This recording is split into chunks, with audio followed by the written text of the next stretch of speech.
ये इतना ही टाइम लगाते हैं क्या रोज?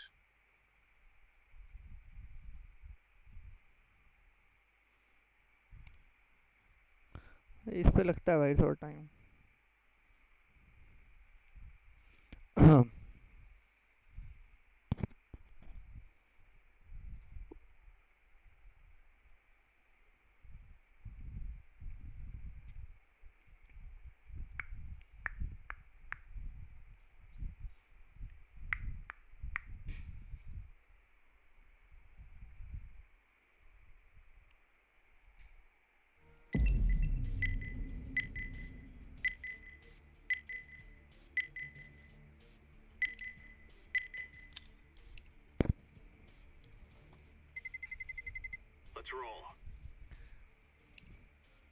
कौन सा आता है भाई तुझे मैप? भाई मैंने डस्ट टू मिराज इनफर्नो और ओवर पास ये खेल रखा है बस।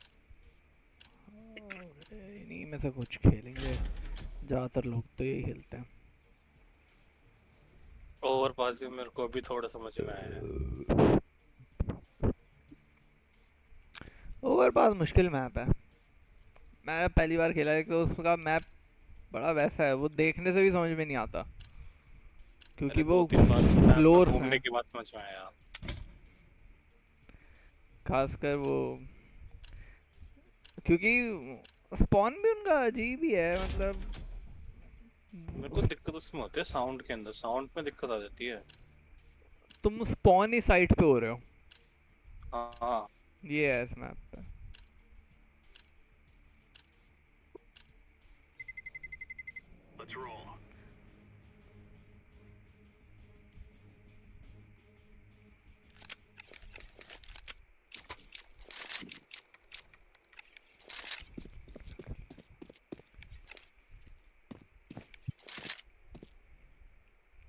इतनी मुश्किल से तो इसके मैप याद हुए थे थोड़े बहुत। कैसे से कहाँ जाना है।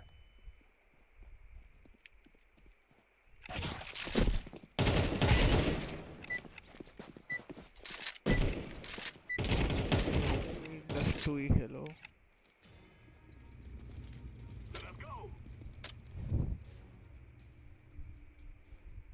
और ये क्या लिखा हुआ है जो रैंक से क्या लिखी हुई आ रही है? रैंक नहीं है इसमें, प्रीमियर आ गया अब। प्रीमियर में क्या है? मतलब वो जो नंबर है वही आपका एक तरीके से वो है, मैच मेकिंग इंडिकेट करता है।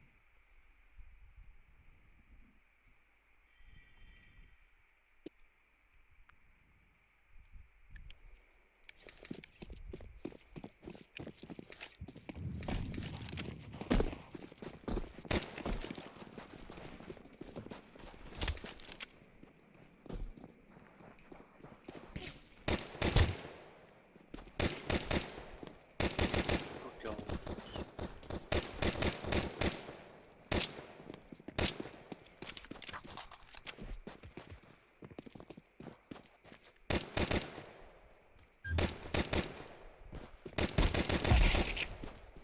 अच्छा बहन चोद।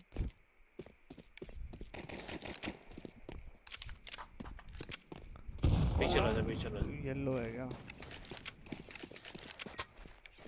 तो बी को जाना है, मार देंगे।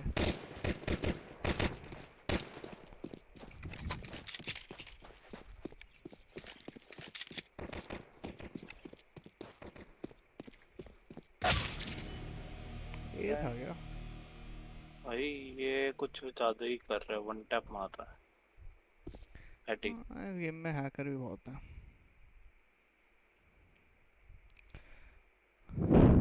गेम से कभी हैक जा भी नहीं सकते, कुछ भी कर लें लोग।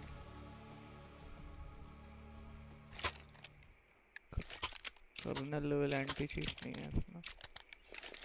इसका इंटीग्रेट बेकार है ना? इसमें कर्नल लेवल नहीं है मतलब, मतलब जो वैलोरेंट का है ना, वो हाँ कर्नल हाँ। लेवल है, मतलब वो पूरे सिस्टम पे नज़र रखता है। मतलब वैलोरेंट को बोलते हैं कि वायरस वायरस, और मतलब आपकी चीज़ों पे वो पायरेसी ख़त्म कर देता है उसका। वैलोरेंट का पुश कर रहा है क्या वो?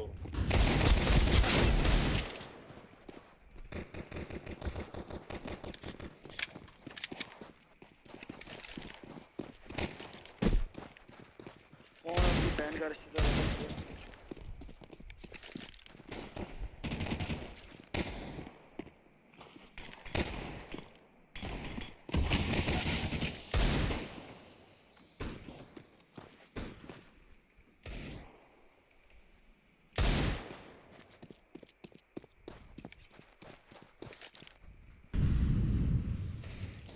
एक को मार दूं बस।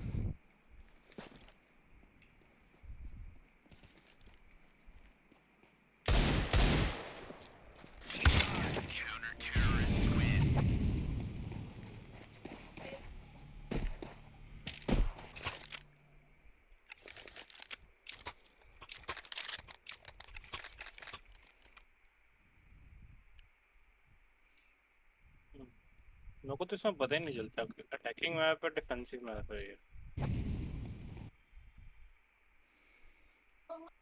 इसमें ऐसा कुछ है नहीं कि अटैकिंग डिफेंसिंग दोनों साइड के लिए फेयर है।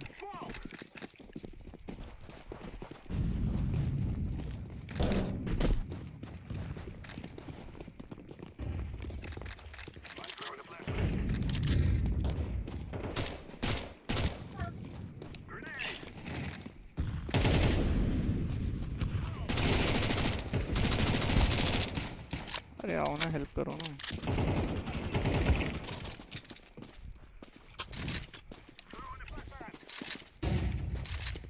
One is very low.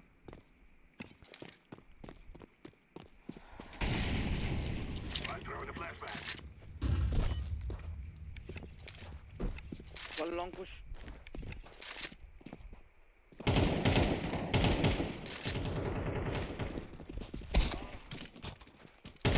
One car up.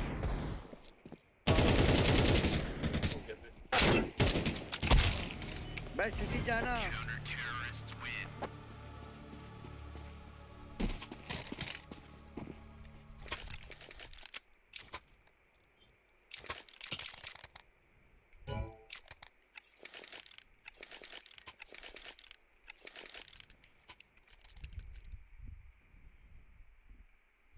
सब पार्टी वार्टी छोड़ दी। पता नहीं क्या हो गया रे, गेम भी स्टार्ट हो रही है।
क्या नहीं चल रही है?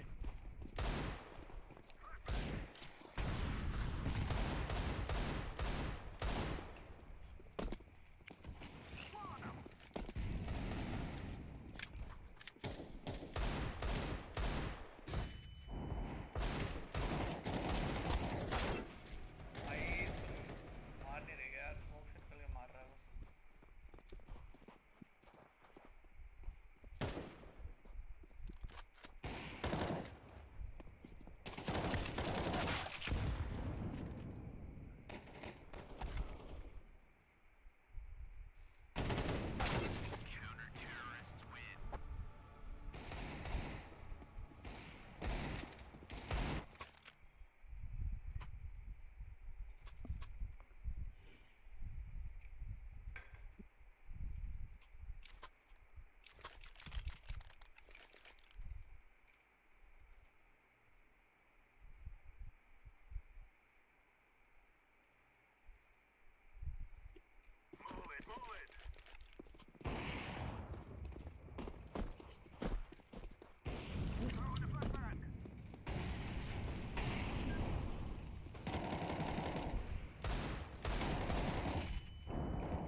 एक काउंट हो जीते हुए।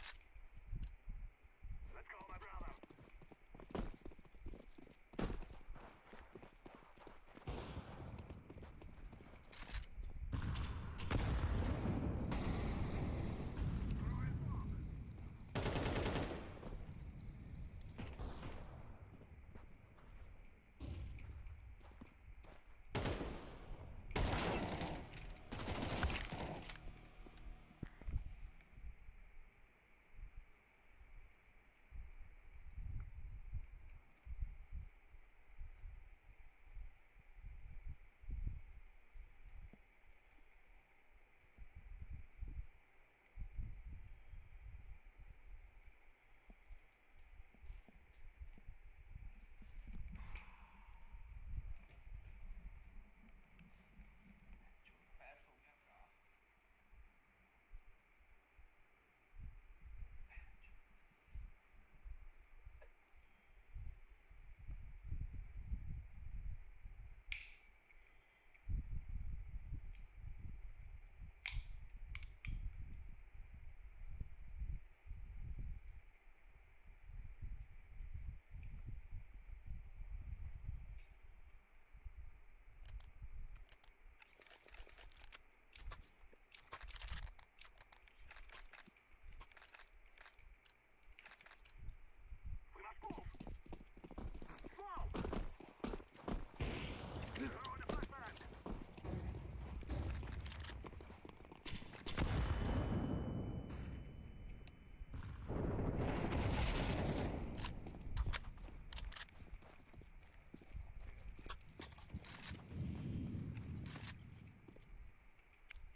ब्रो कुछ भी हेड मार रहे हैं यार।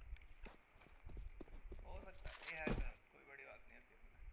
अबे स्मोक के कुछ भी नहीं, नो स्कोप हेड।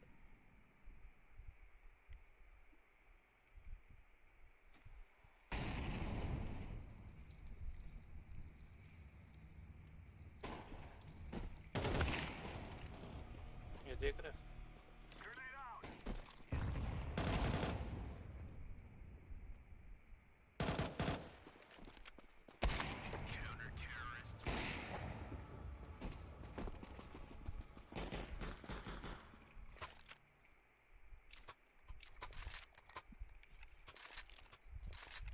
पहले इसमें बहुत सारे फीचर था कि जिसमें ना केसेस आते थे, मतलब हाँ आपके पास एक फुटेज आएगी एक बंदे की जिसको बहुत लोगों ने रिपोर्ट कर रखा है। आप उस फुटेज को देखो, उस गेम प्ले को देखो और हमें बताओ कि ये हैकर है कि नहीं है। ऐसा एक फीचर होता था अच्छा। पहले, बहुत पहले बता दियो।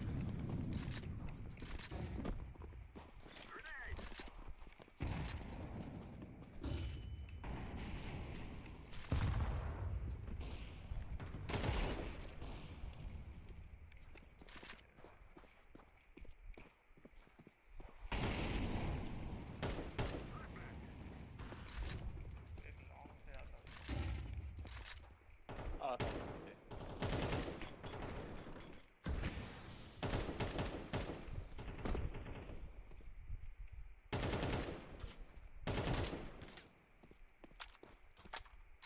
पीछे पड़ गया।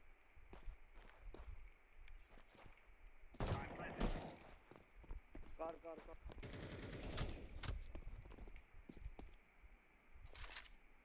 प्लांट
अच्छा, तो कुछ भी मार रहा है स्मोक के थ्रू।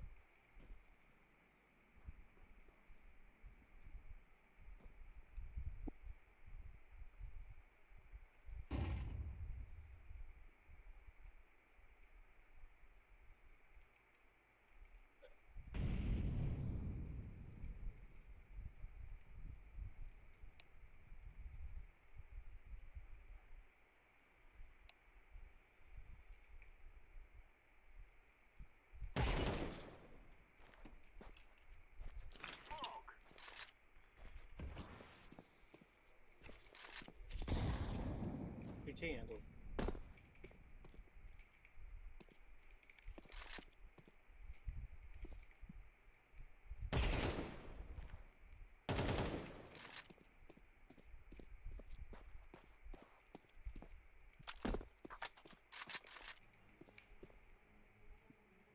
आ जाओ मारने।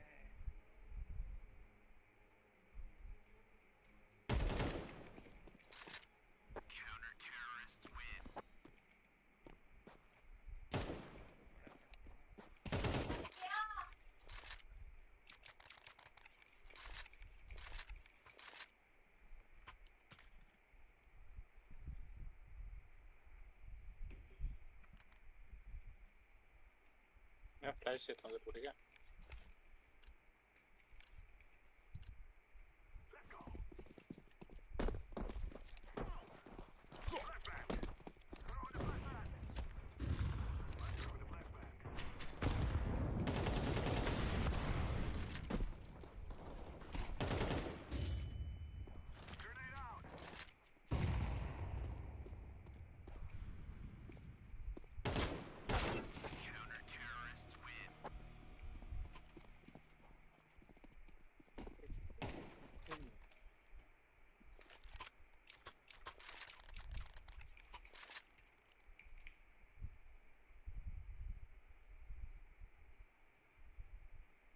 एक होता है ना लेट प्लान।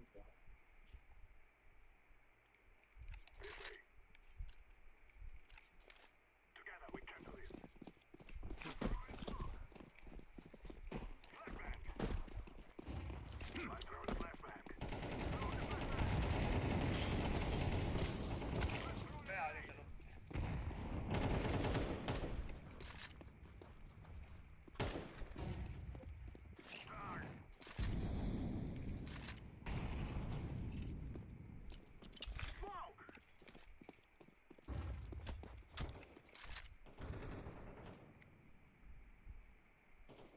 तो उन पाए अच्छा है सामने वाला होगा।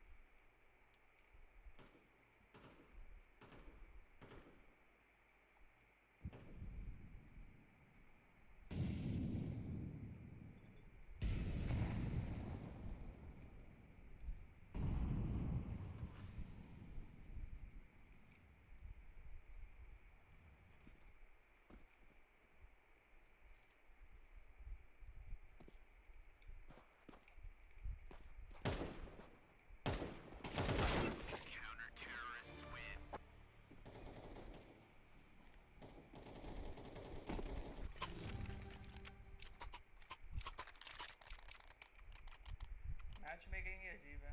उनके पास 12,000 12,000 11,000, हमारे पास एक 13,000 है, वो ईमान देगा। इंस्पेक्टर शिंदे, आप 13,000 कैसे हो?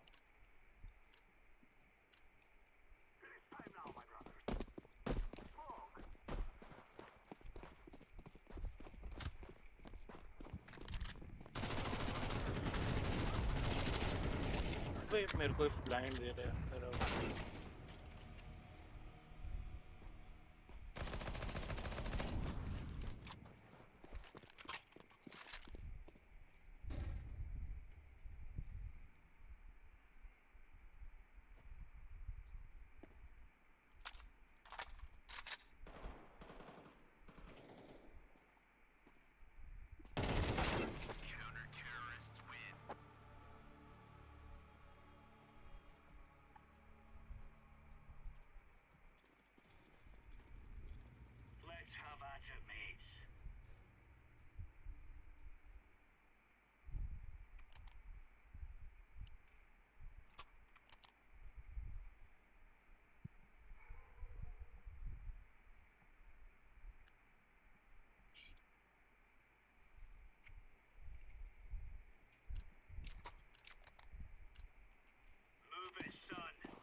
आके बैंचो थोड़ा तो मार। अरे मार तो रहा हूँ उधर मैं, देख रहा है लटका हो गई। बैंचो खड़ा हुआ।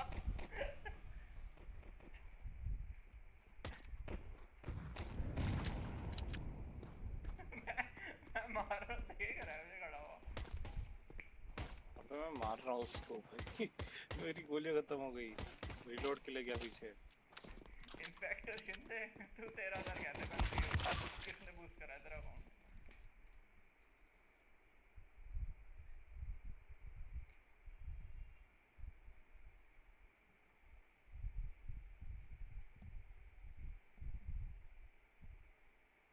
नाइफ पैक के बाद।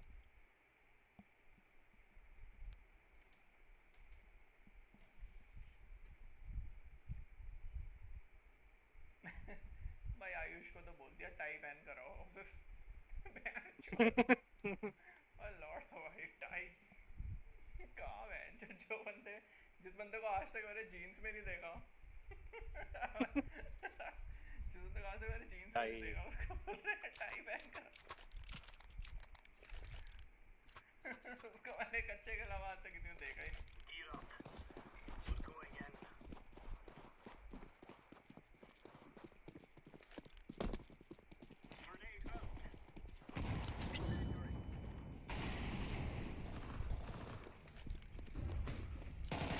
अरे एक क्लोजर। वो जल क्यों नहीं रहा?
तो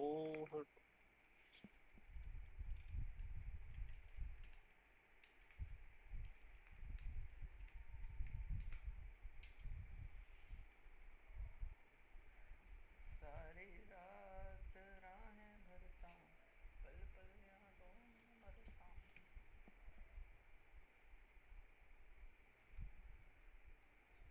यार किसी ने चैनल अनसब्सक्राइब कर दिया है मेरा।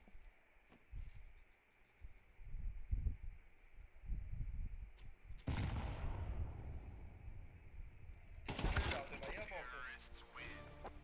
मैं सुबह जाऊंगा कल 10 साढ़े 10 बजे।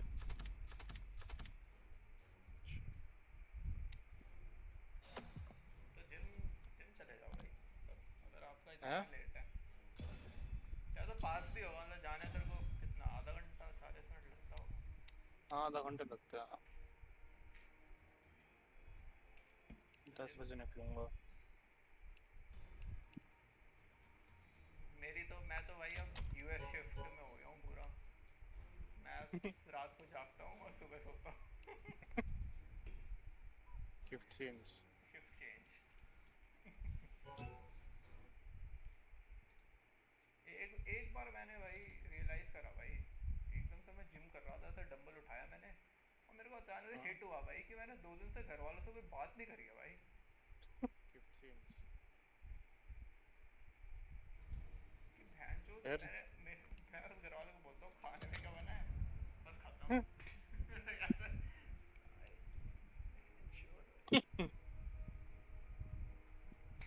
पर यार देख लिया भाई, जो नोएडा में रह के भी देख लिया भाई मैंने 6 महीना, कुछ नहीं होता भाई। बस नशे, लड़कीबाजी, यही सब होता है वहाँ पे, कुछ नहीं है भैंचो। आप बैंगलोर चला जाओ, वहाँ वहाँ तो और है। तो और ज्यादा है।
उसका वो इंटरव्यू देकर आया था।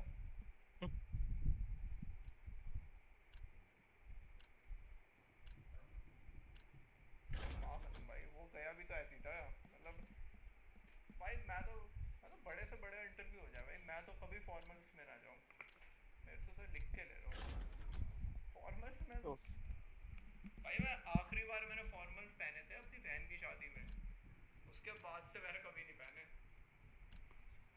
हम्म, मैं तो बीच में कोई भी पहन लेता हूँ।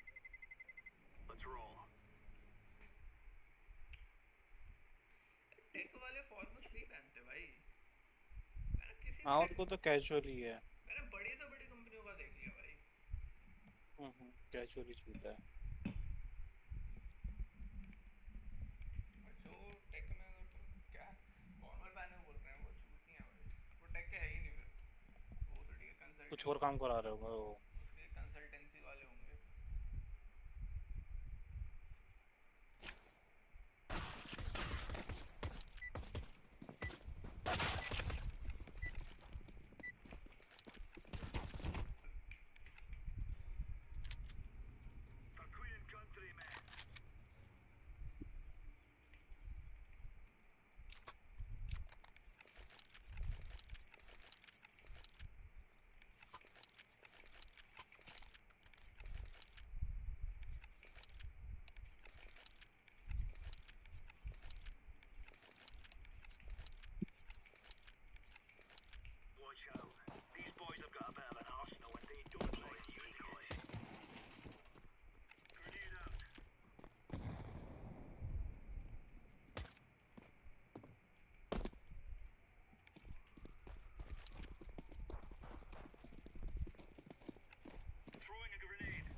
बी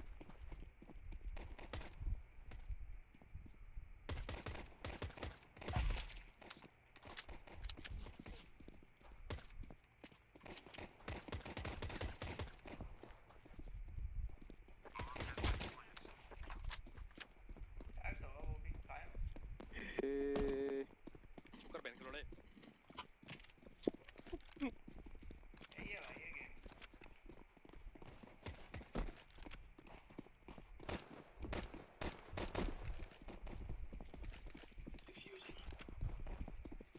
मारो ना वेंचर।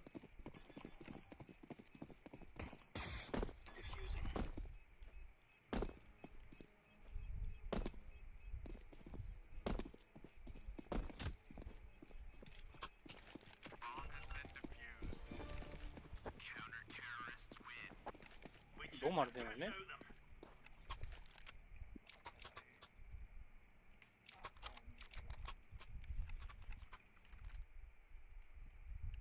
मेरा तो वैलोरेंट खेलने का मन ही नहीं हुआ भाई।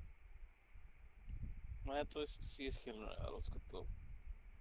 मैं सही बताऊं, मेरे को बचपन से यही गेम पसंद है। इसमें एक स्मूथनेस सी है जो मुझे वैलो में नहीं मिली कभी।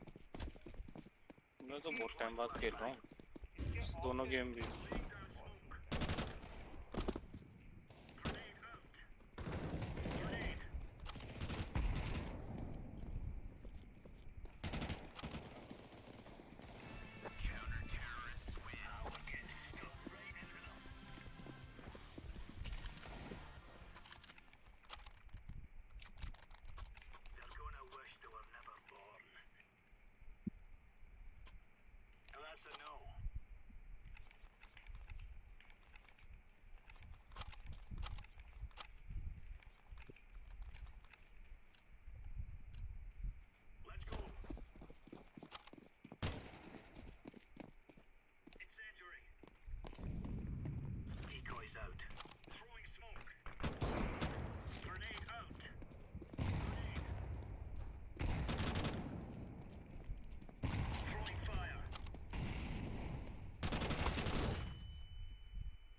उसने CS क्यों छोड़ दी, मेरे को ये समझ में नहीं आया। खेल तो रहा था, उसकी टीम वर्क ही नहीं कर रही थी। अरे तो कुछ और कर लेता भाई, मतलब ऐसा थोड़ी मतलब देख टीम तो में। उसने क्या बिल्कुल ही छोड़ दी? मतलब ऐसा प्रोफेशनली छोड़ दी।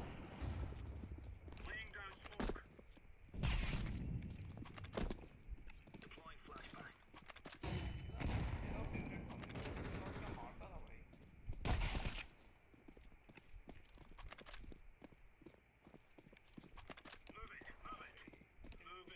हेडशॉट्स है ना वो वैलोरेंट में, जैसे ही खेलता है अपना। मुझे नहीं बताओ कैसा खेलता है वैलोरेंट। कौन सी टीम में था वो किसमें? वैलोरेंट में? वेलोरेंट में पाया था स्क्रीम। अच्छा वो स्क्रीम्स में आया था ना, टीम लिक्विड में। तो वो प्रोफेशनली नहीं खेलता। शायद से तो नहीं खेलता। उसका क्या मैं पढ़ लिया नहीं, अब तक तो शायद नहीं खेलता वो। CS में भाई, CS में प्रोडिजीज बहुत देखने को मिली है। एक डोंग नाम का बंदा है भाई, अच्छा है वो। मेरे अरे को 18 का भी नहीं उसका है ना हमेशा टीम का इशू रहता था थोड़ा।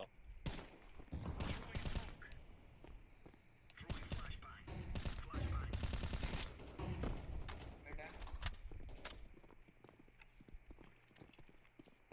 दो पिंग कैसे आते हैं बंदों को? ये मुंबई में खेल रहा है।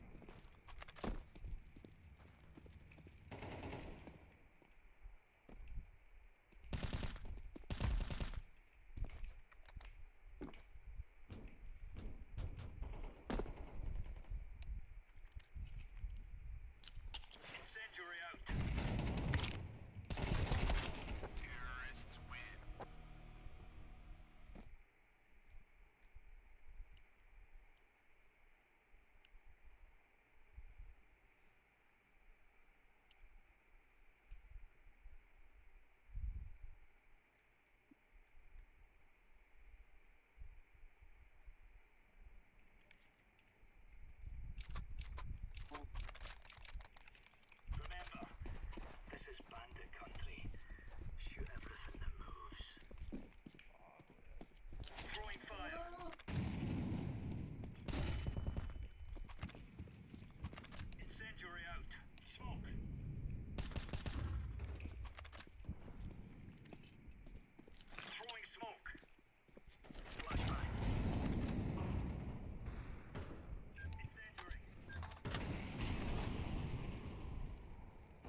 ए पे आ गए।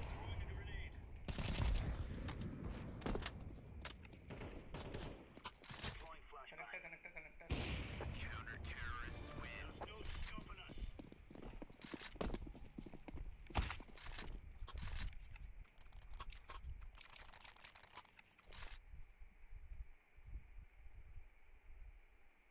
और मुझे कौन कौन पसंद था भाई, मुझे ट्विस्ट बहुत पसंद था। उसके बाल बहुत बढ़िया थे। मैं तो नाई को यही बोले थे, उसी की फोटो दिखा दी थी मैंने, ऐसे काटते हैं।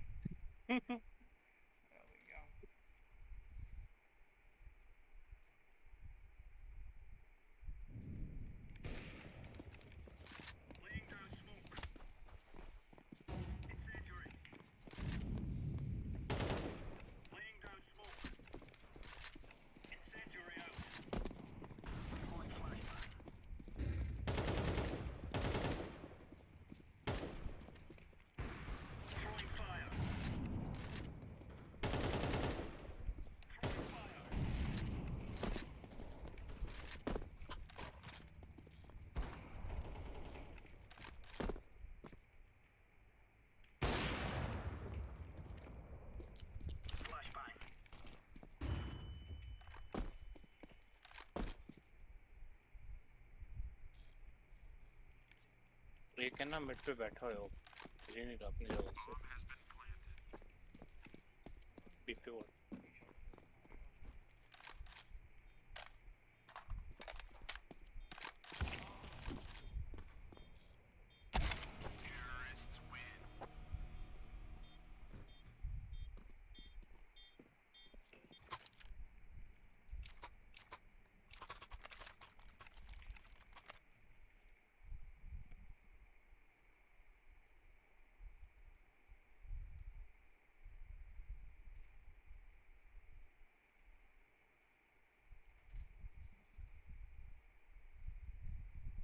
Chop chop.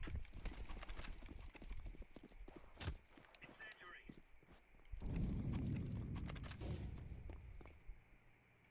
Throwing fire.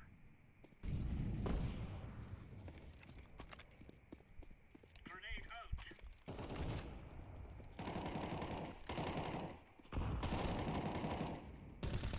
Grenade out.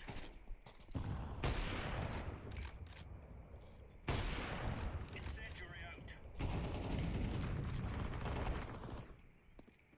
Deploying flashbang.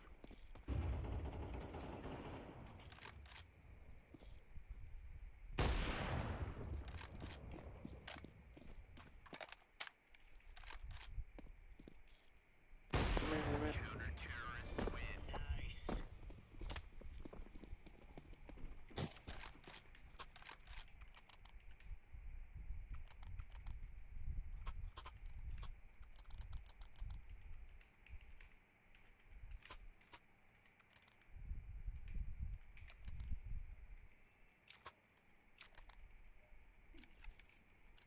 यही तो है भाई। Are we rushing in? Or are we going sneaky beaky like? Out of context, I don't know। Deploying flashbang.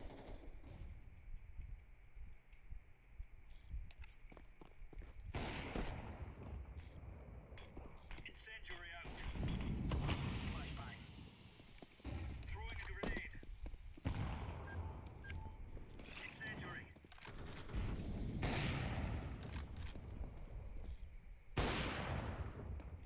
Grenade.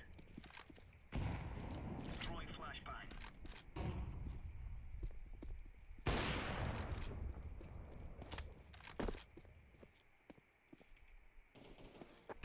Terrorists win. Clear, lads.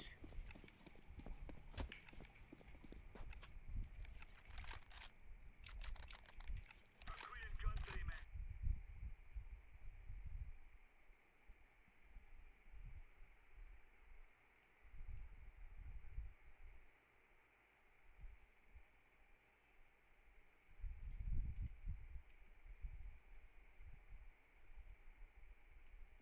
This is real life.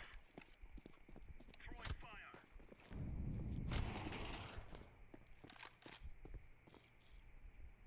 Throwing fire. We're in the clear. Incendiary. Flashbang. Grenade out. Deploying flashbang. Deep पे parts पे बोलेंगे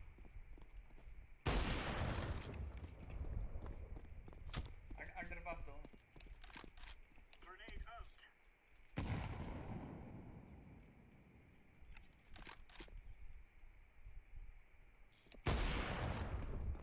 Throwing fire.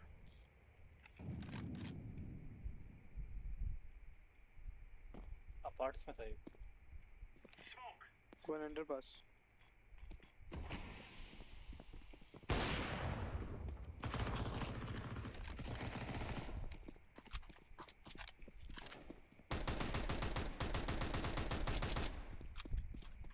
TV room देख के। Parts से भी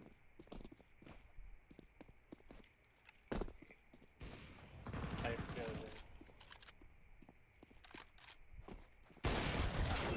अबे यार no scope के चक्कर में।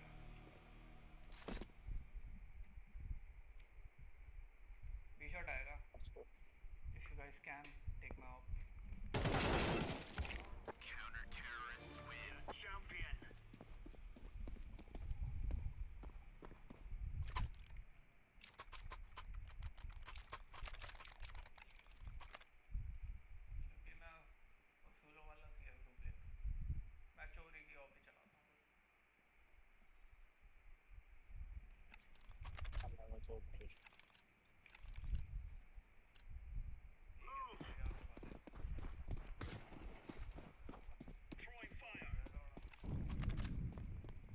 अरे मेरी जगह ले ली यार इसने।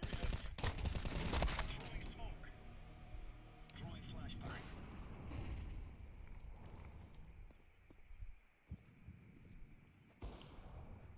Flashbang. भाई मेरा लेफ्ट की काम नहीं कर रहा है। Watch me shot. Laying down smoke. इसको फ्लाइंग नहीं आती है। माउस भाई लेना है तो लेजर का ले लो। ये शॉट मेरा अभी तक नहीं चलता है। क्लिक्स में तो खराब नहीं हुआ, बस स्क्रॉल खराब हो गया। कौन कौन कौन स्क्रॉल मैंने देख लिया भाई, हर माउस का स्क्रॉल खराब हो ही जाता है। अरे मेरा माउस का स्क्रॉल क्या है यार, खराब हो गया, बहुत टाइम हो गया उसको, 3 साल हो चुके चला। माउस 3 साल से चल रहा है सेम, अब तो खराब हो गई। Throwing smoke. Kill him in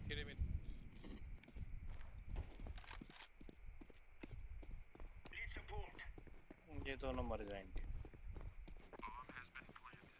ये मरा।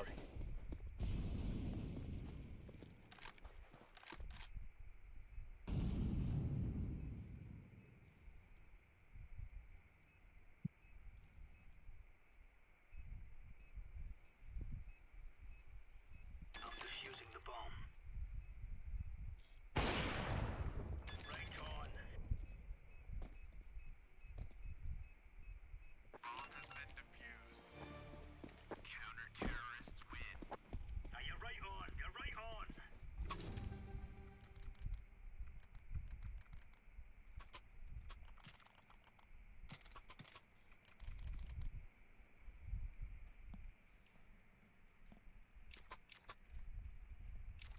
नहीं पाए।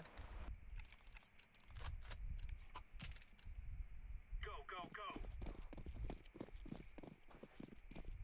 Incendiary out. Throwing fire. Throwing a grenade. ये में rush Deploying flashbang. Need support now. Deploying flashbang.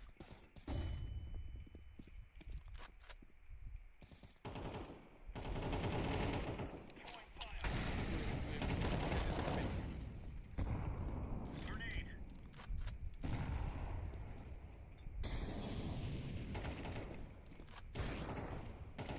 Throwing flashbang.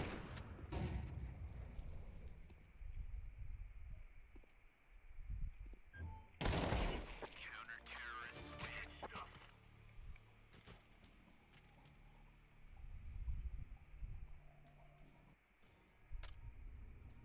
We will make them regret this day.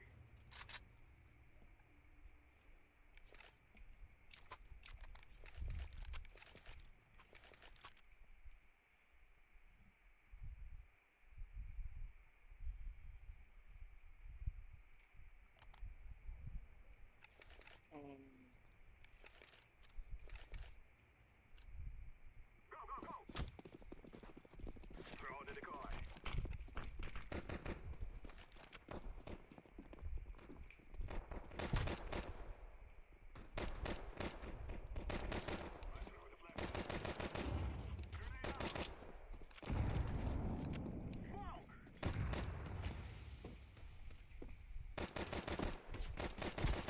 यार मेरे साथ एक बंदे ने आके खराब कर दिया काम मेरा। एक स्टेयर से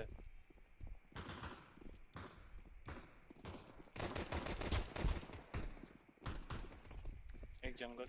मेरे से नहीं खेली जाती यार ब्लॉक।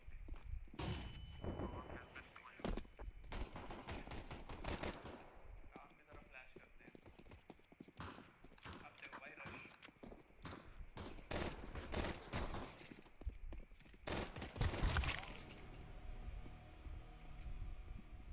जीरो ने मार दिए सारे।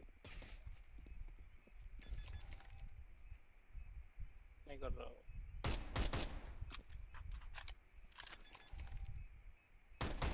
Terrorists win. You think you can kill us?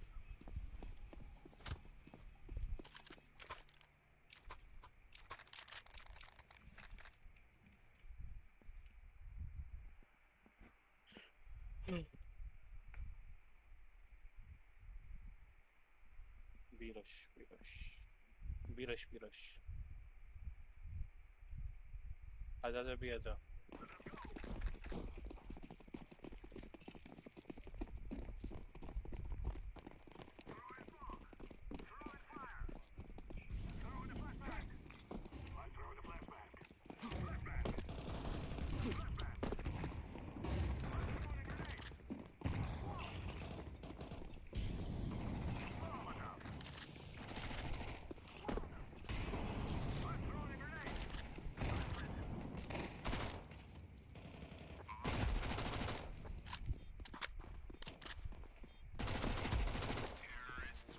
You have stupid to think you will win.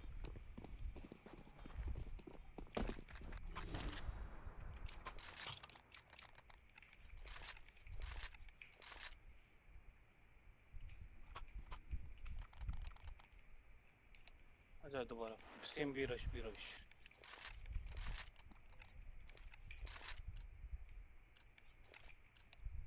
Guys, I tell you, we kill them all. I'm throwing the flashbang. तो कोई नहीं आ रहा साथ में Throwing the flashbang. Molotov. Throwing fire. Grenade out.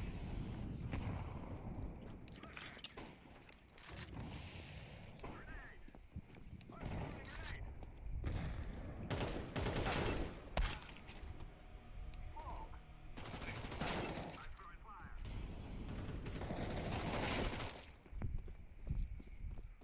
Charge.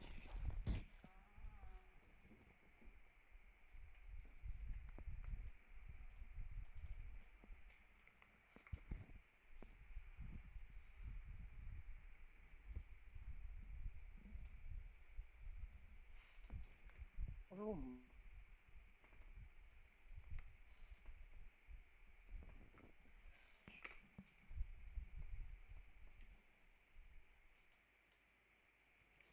मार भी पे भाई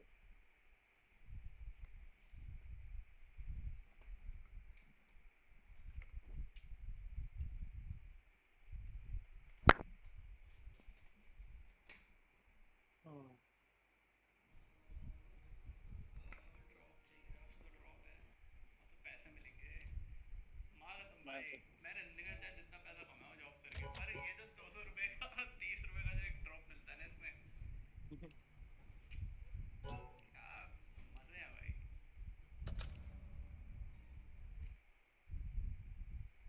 इतने 8 गेम और जीतने हैं तब जाकर रैंक खुलेगी कुछ होगा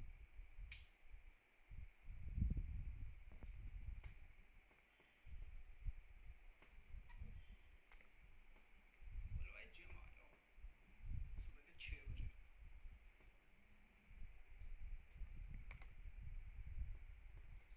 आज तो जिम में 7 बजे गया भाई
Nice flash, bro.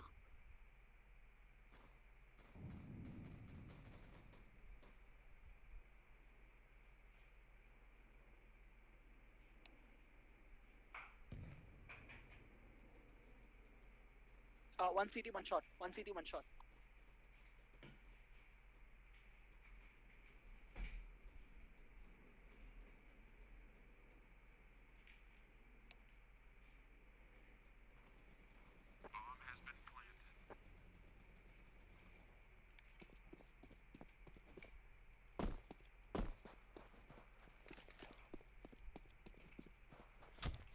Two side, two side.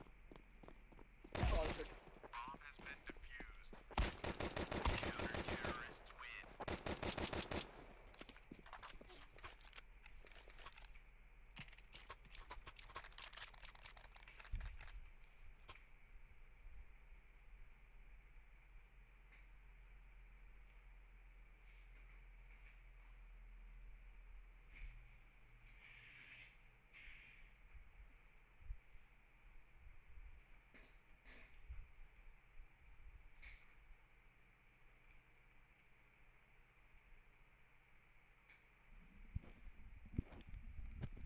Mic volume low.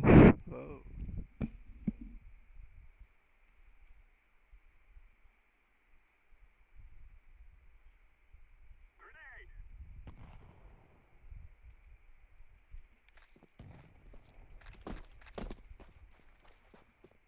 I'm throwing a flashback. Back.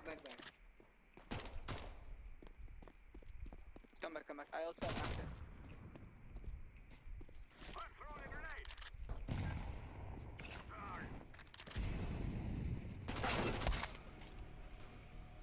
One shotgun.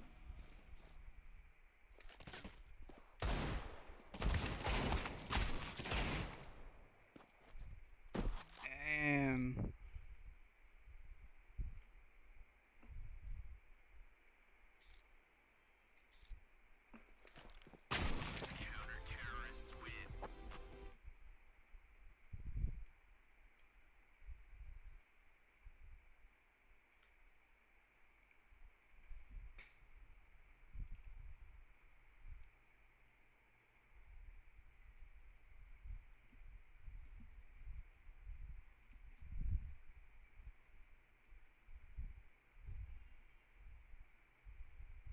I tell you, we kill them all. Two cross.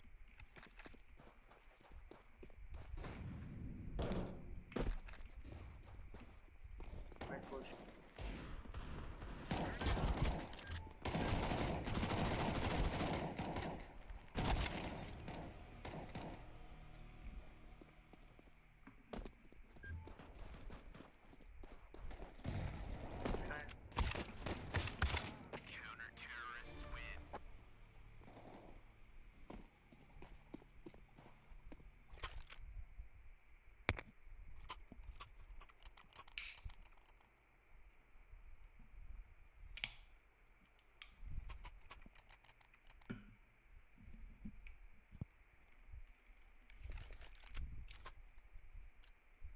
Let's go long. लंबा करो, सबका लंबा करो. लंबा. Throwing a flashback. I'm throwing a flashback.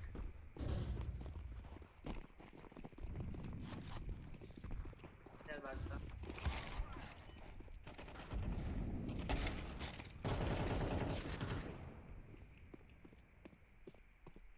दे दिया ना गाना सुतली बम तो सबके है पीछे है right side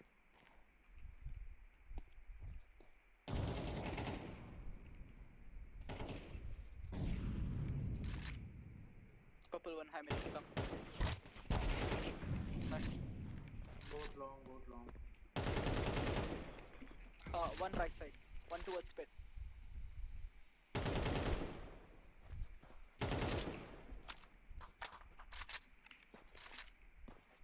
You have smoke. Just come out. Go out.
bomb.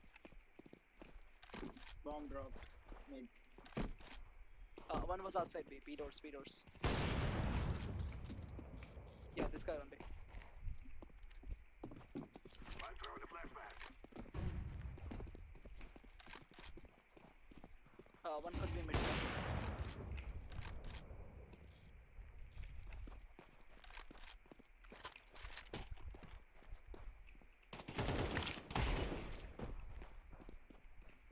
Last was close truck. Careful. Could Yeah, have get gone one. towards mid doors. Get bomb.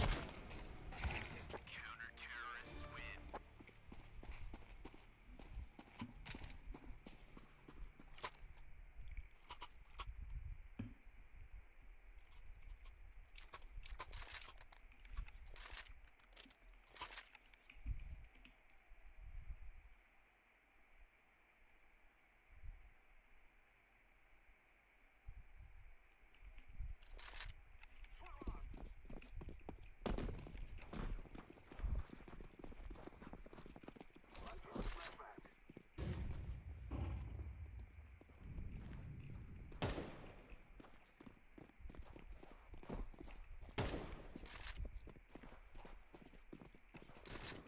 I'm throwing a grenade.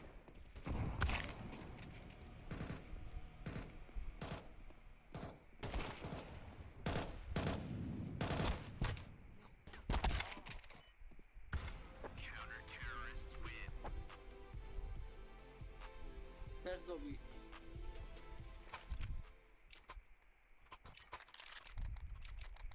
Mac 10 rush me. Mac 10 rush me. Come. Don't stop. Just intersect. When you intersect, just go. Don't go car. Just go intersect. Yep. They molly the tunnel. Just smoke molly and go. Now is the time.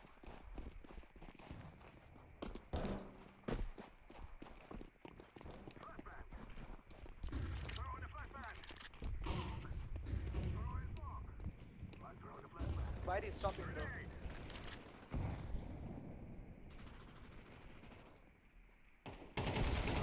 Cover me window. Smoke. Grenade out.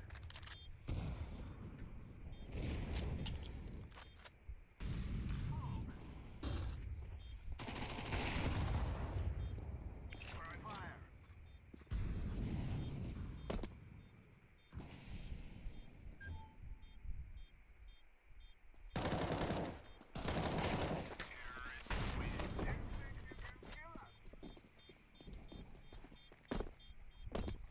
Yellow. I told you. Don't stop. Just go. You stopped, bro. You stopped right in front of me.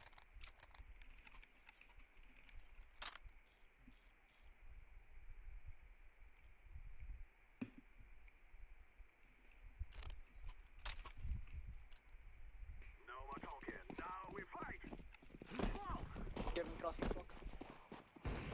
Come shot. Don't go long. Good shit. Throwing a grenade. Grenade out. Smoke.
Close. He has off and a pistol. That's it.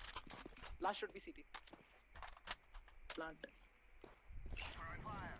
Planter. I'm planting the bomb.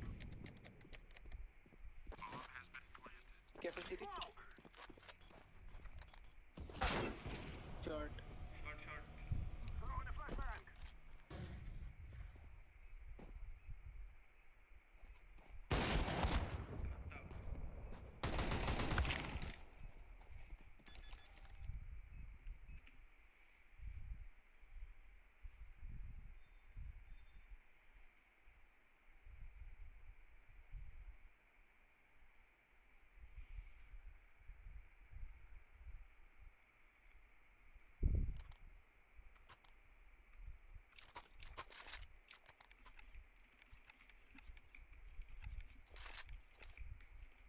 Guys, please remember to play hide.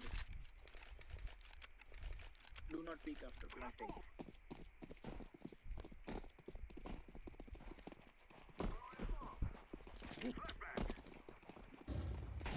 Don't die long. Come back.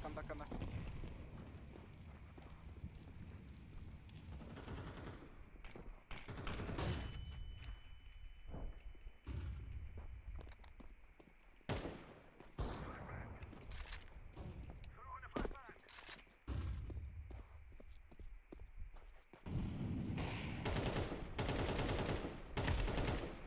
Nice. Last one, get the bomb. Last then. one. Get the bomb. Take the bomb plant and then play hide. He will come from short. We are watching shot. Just play hide.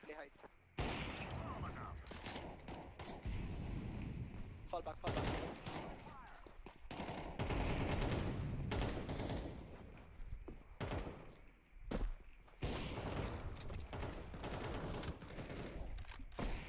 तो वो बंदे Just play की from मार behind, मारे don't भाई, die. भाई तुम लोग क्या हो भाई?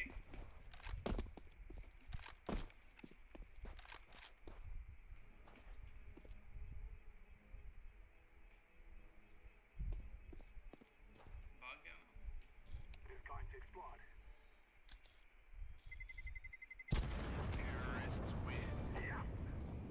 क्या करा तूने गोल ऐसा?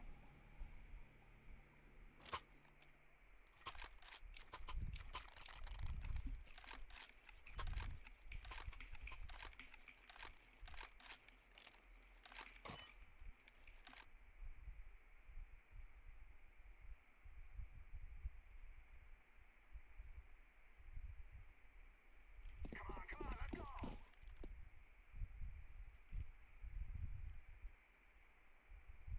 LT. Mid push.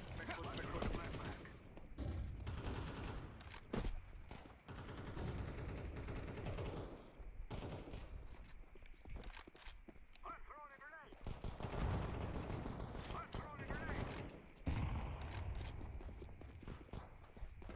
Orange, go.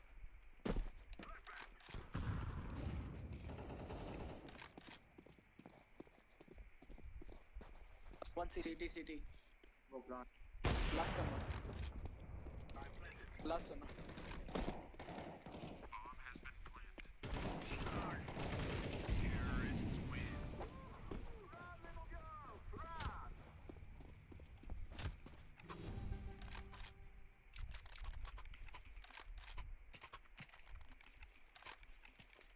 Yellow, can you drop the op, please, to someone else? Please. Thanks. Thank you.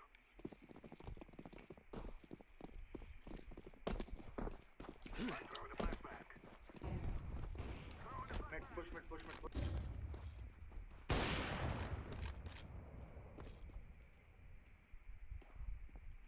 I'm throwing a flashback.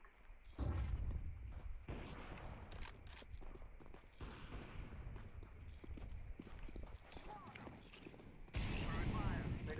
Bomb. CT.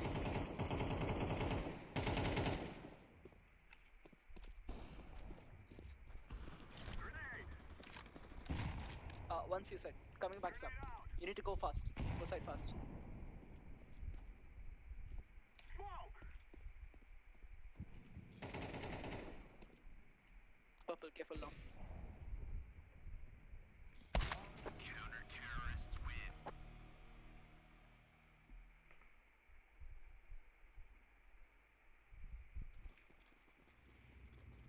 They're gonna wish they were never born.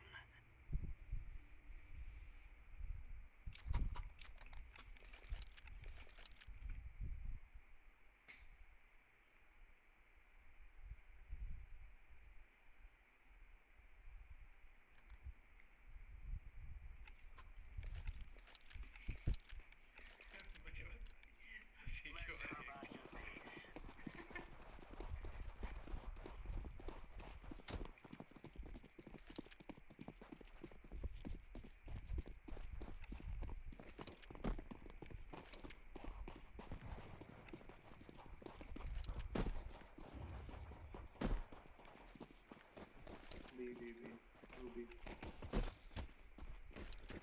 Two side. Decoy.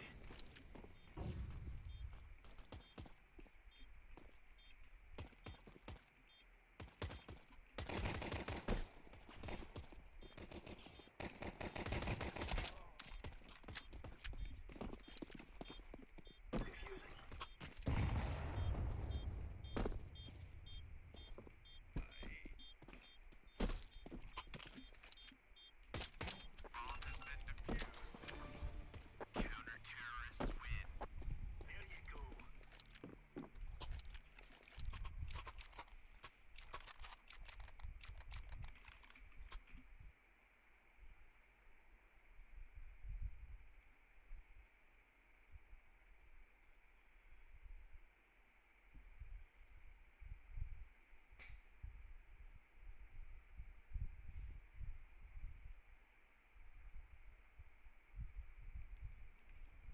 Throwing fire.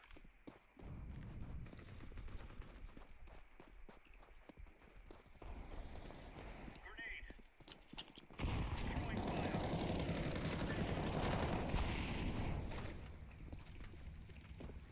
Throwing flashbang.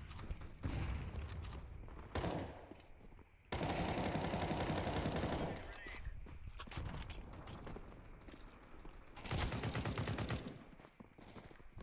Grenade out. Smoke.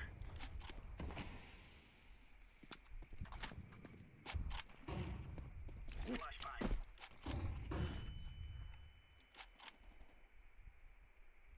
Deploying flashbang.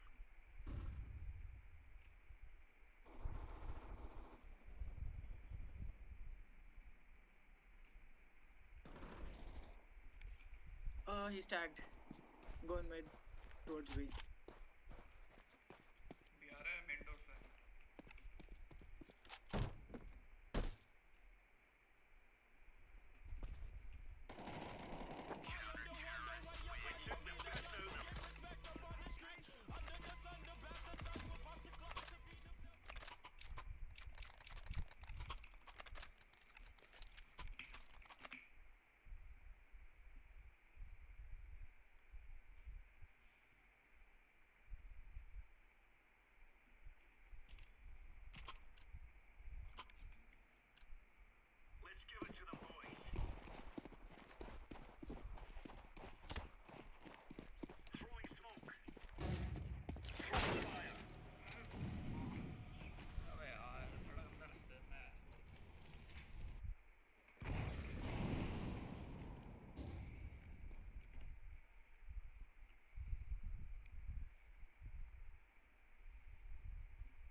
Yellow, can you fucking help? Two more long, two more long. यार मुझे बहुत अजीब अजीब चीजें याद आ रही है भाई. Coming in, coming in. Grenade out. Excited. Throwing fire.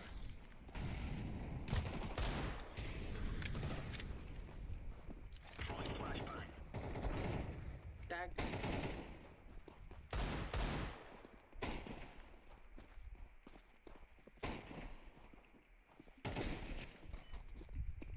कैसे मार रहा है? Last sight info. Sound. Ram.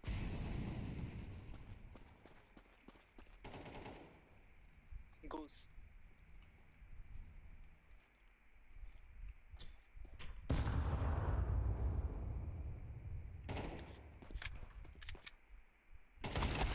Terrorists win. 74.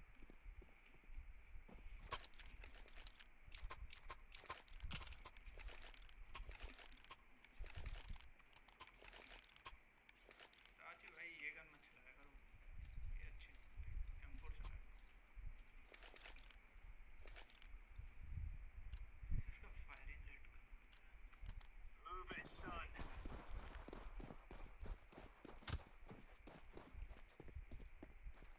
Throwing fire.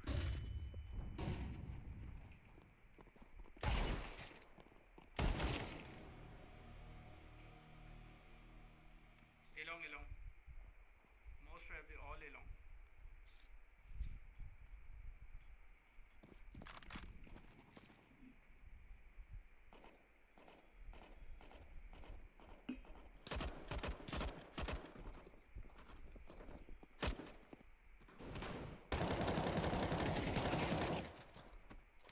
Bomb has been planted.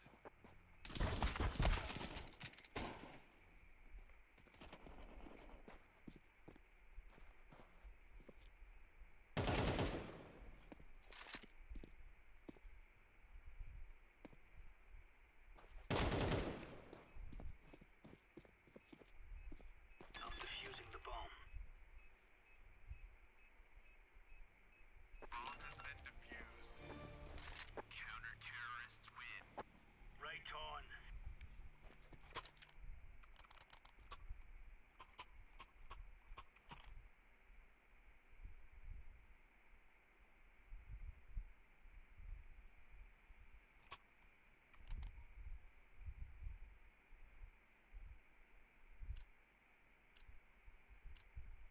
Let's have it, lads. Deploying decoy. Yes. Incendiary out. Throwing fire. Shot.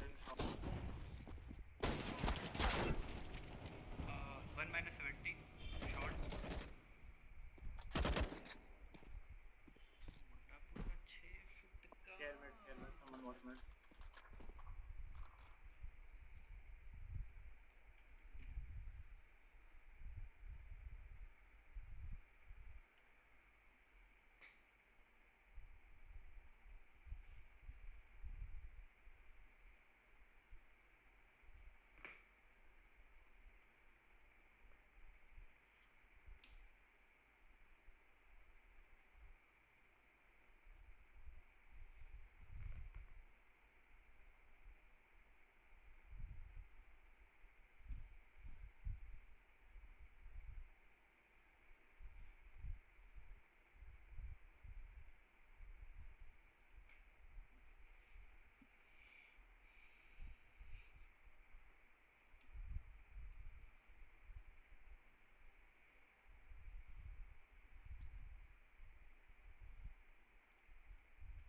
What makes a hangout a great hangout?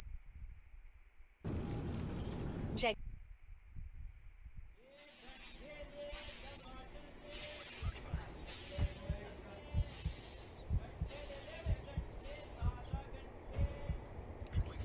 mid.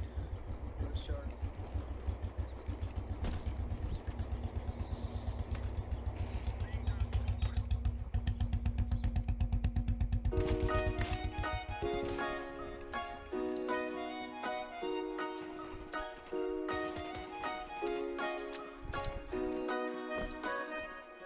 और रख बाल भी बढ़ा के थोड़ी daddy भी बढ़ाई जी के चक्करों में माता मेरी छूट गई पढ़ाई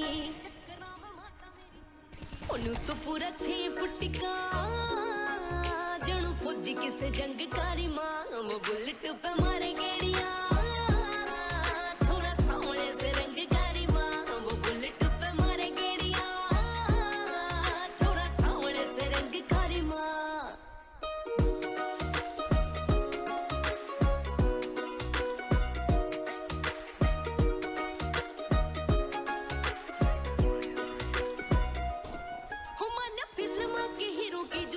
रानी वो पर दिल पे कहूँ सु छोरा फुकरानी वो मर जाना बोर जाना नाम रू रटती सचनारी दिमाग मर उतरानी वो चनारी दिमाग मर उतरानी वो मन फिल्म के हीरो की जो सुथरानी वो पर दिल पे कहूँ सु छोरा फुकरानी वो मर जाना बोर जाना नाम रू रटती सचनारी दिमाग मर उतरानी आंख से नशीली उसकी जानू नशा से भंगकारी माँ वो बुलेट पे मारे गेड़िया थोड़ा सांवले से रंगकारी माँ वो बुलेट पे मारे गेड़िया थोड़ा सांवले से रंगकारी माँ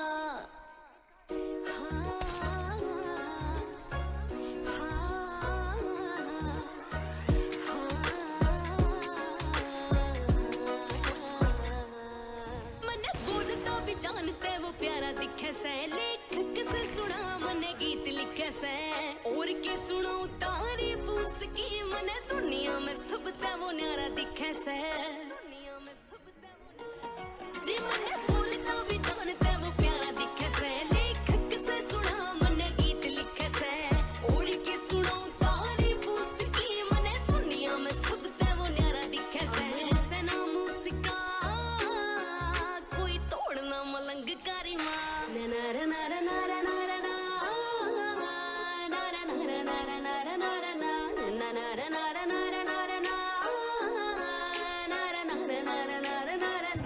वो बुलेट पे मारे गेड़िया थोड़ा सांवले से रंगकारी माँ वो बुलेट पे मारे गेड़िया थोड़ा सांवले से रंगकारी माँ दर्द में दूर कर दूं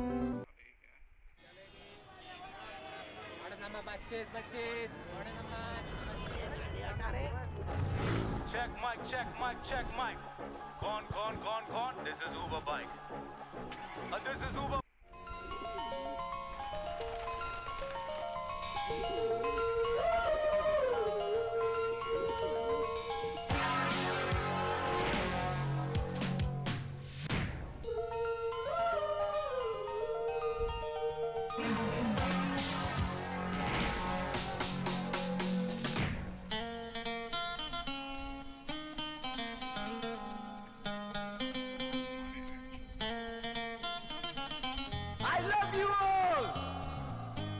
दोस्तों ना कोई मंजिल है ना कोई साथी है फिर भी निकल पड़ा हूं घर से शायद जिसकी तलाश है वही साथी है वही मंजिल है जाने जाना ढूंढे तुझे दीवाना सपनों में रोज आए आ जिंदगी में आना जाने जाना ढूंढे तुझे दीवाना सपनों में रोज आए आ जिंदगी में आना सनम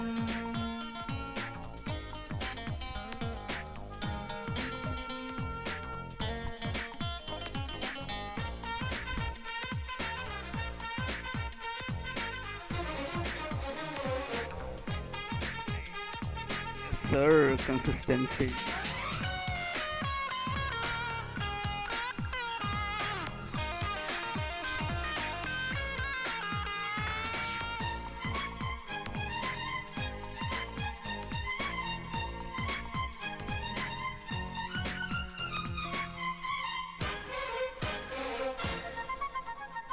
मेरा ख्वाब मेरे ख्यालों की रानी किसी दिन बनेगी हमारी कहानी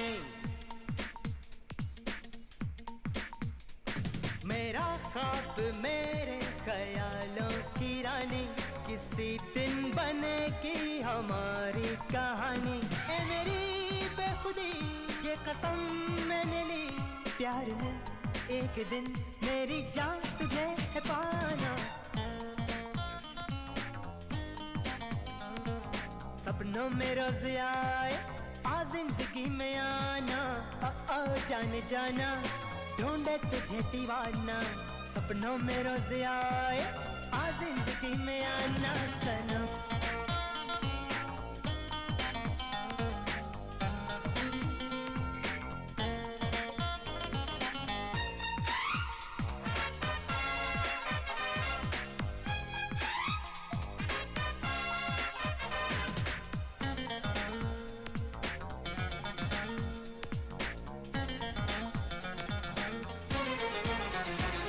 किसी खूबसूरत परी जैसी होगी, मुझे क्या पता दिलरुबा कैसी होगी। किसी खूबसूरत परी जैसी होगी, मुझे क्या पता दिलरुबा कैसी होगी। सोचता हूँ तुझे, चाहता हूँ तुझे, दिल मेरा कह रहा सारे फासले मिटाना।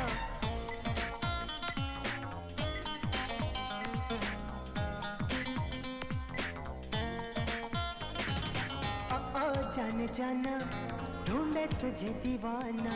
सपनों में रोज आए आ जिंदगी में आना, ओ जाने जाना ढूंढे तुझे दीवाना।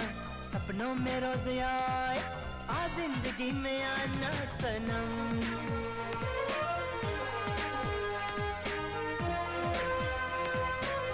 जिंदगी में आना सनम।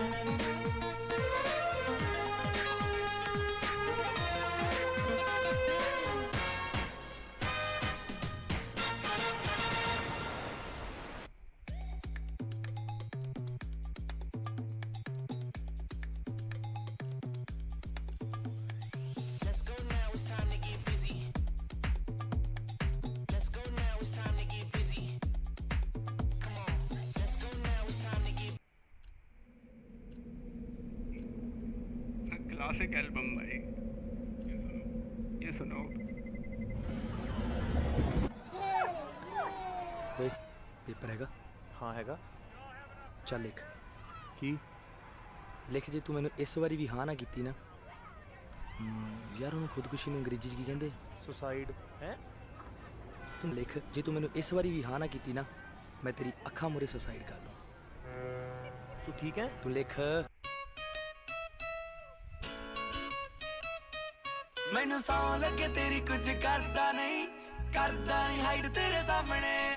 ਮੈਨੂੰ ਸੌਂ ਲੱਗੇ ਤੇਰੀ ਕੁਝ ਕਰਦਾ ਨਹੀਂ, ਕਰਦਾ ਨਹੀਂ ਹਾਈਡ ਤੇਰੇ ਸਾਹਮਣੇ। ਨੀ ਜੇ ਇਸ ਵਾਰੀ ਵੀ ਤੂੰ ਮੈਨੂੰ ਨਾ ਕਰਤੀ, ਨਾ ਕਰਤੀ ਨੀ ਮੈਂ ਕਰ ਜੂ ਸੁਸਾਈਡ ਤੇਰੇ ਸਾਹਮਣੇ।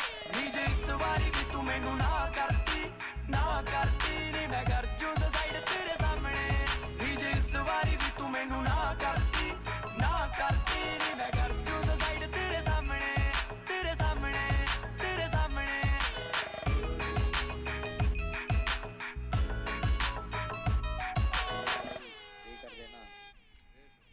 ਮੇਰੇ ਉੱਤੇ ਮਾਰਦੀਆਂ 40 ਕੁੜੀਆਂ, ਸਿਰੇ ਦੀਆਂ ਹੱਥ ਵੈਸੇ ਵਾਲੀ ਕੁੜੀਆਂ।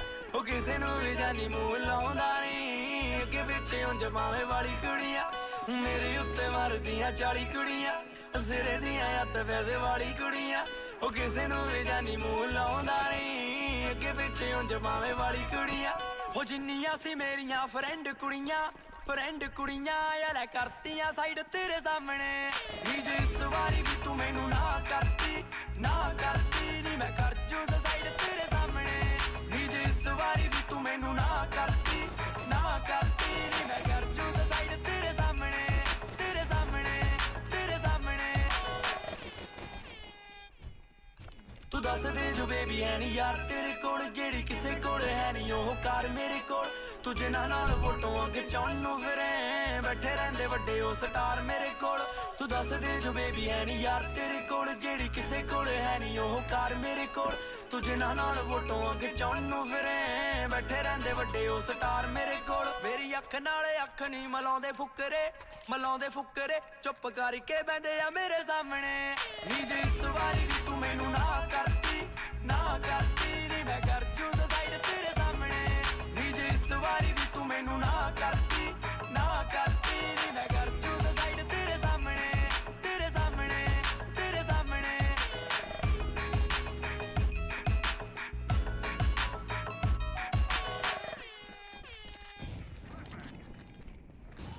ਓਏ ਤੂੰ ਜ਼ਿਆਦਾ ਤਾਂ ਨਹੀਂ ਕਰ ਗਿਆ ਚੱਲਦਾ ਇੰਨਾ ਕੁ ਆ ਲੈ ਆ ਵੀ ਸਾਲਾ ਮਾੜਾ ਐਕਟਰ ਉਹ ਤੂੰ ਸੱਚੀ ਸੁਸਾਈਡ ਕਰਨ ਲੱਗਾ ਸੀ ਕਮਲਿਆ ਕੁੜੀਆਂ ਉੱਤੇ ਮਰੀਦਾ ਕੁੜੀਆਂ ਪਿੱਛੇ ਚਲੋ ਕੋਈ ਨਾ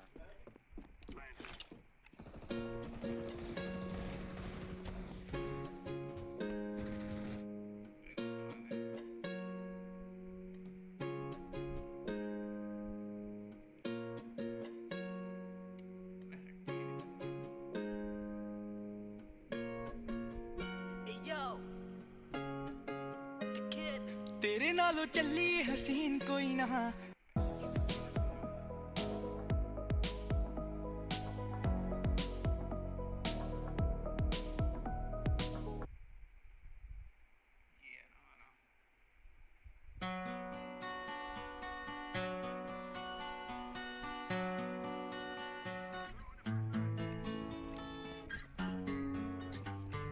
रो रो के अरज़ा गुजारदा है दिल हाय मेरा दिल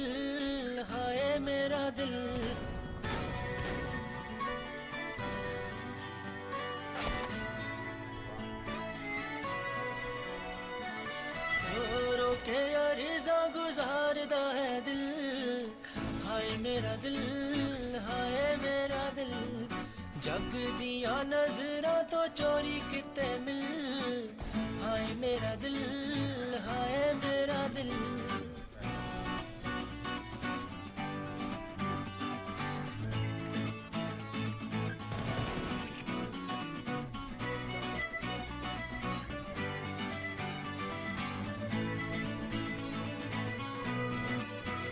तेरे यादां दी संदुखड़ी दा होके रह गया दिल साडा खोरे केड़े राही पै गया यादां दी संदुखड़ी दा होके रह गया दिल साडा खोरे केड़े राही पै गया कहंदा तू ही साडा राह ते तू ही मंजिल हाय मेरा दिल रो रो के अरज़ा गुजारदा है दिल हाय मेरा दिल जिन्ना तेरे नाल सी प्यार हुण किते हो भी नहीं सकदा रातां नूं मैं सो भी नहीं सकदा की करां लोकां मूरे रो भी नहीं सकदा हाँ तेरी मुझ नोनू शोनू मोनू वाली गल्लां चेते आउंदियां जिन्ना मर्जी भुल्लना मैं चाहवां मुड़ सताउंदियां मैनू चाहिदी है तू यार चाहिदी नहीं तू मैनू दसदा दे गर्ल what you do मेरी जिंद मेरी जान मेरी रूह है तू बट भुल्लदी क्यों that I love you you know it's you just me and you फिर क्यों करदी है ऐदा तू अब हो गया वक्त चल कोई ना हुण कल्ले बैठ के रोई ना तू माड़ियां ते भावें मत्थे दियां लीकां ने अल्फाज नू अजे भी तेरियां उडीकां ने उंज माड़ियां ते भावें मत्थे दियां लीकां ने अल्फाज नू अजे भी तेरियां उडीकां ने जीदा चंडीगढ़ लगदा ना तेरे बिना दिल हाय मेरा दिल रो रो के अरज़ा गुजारदा है दिल हाय मेरा दिल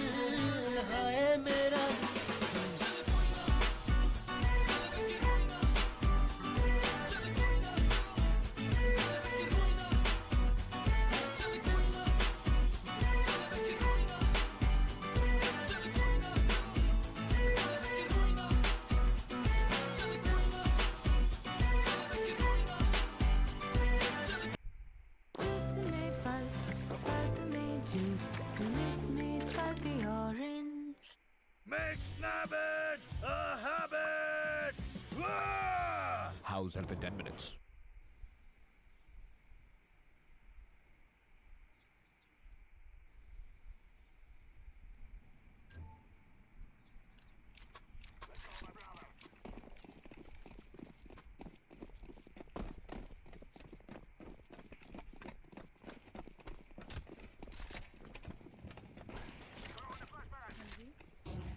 ਮੈਂ ਤੁਹਾਡੇ ਬਾਰੇ ਬੋਰਡ ਦੇਖਿਆ ਸੀ, ਮੈਂ ਟਿਊਸ਼ਨ ਬਾਰੇ ਪਤਾ ਕਰਨਾ ਸੀ। ਓਕੇ ਇੱਕ ਮਿੰਟ ਮੈਂ ਨਾ ਇਫ ਯੂ ਡੋਂਟ ਮਾਈਂਡ ਤਾਂ ਮੈਂ ਗੱਲ ਪੁੱਛਣੀ ਸੀ।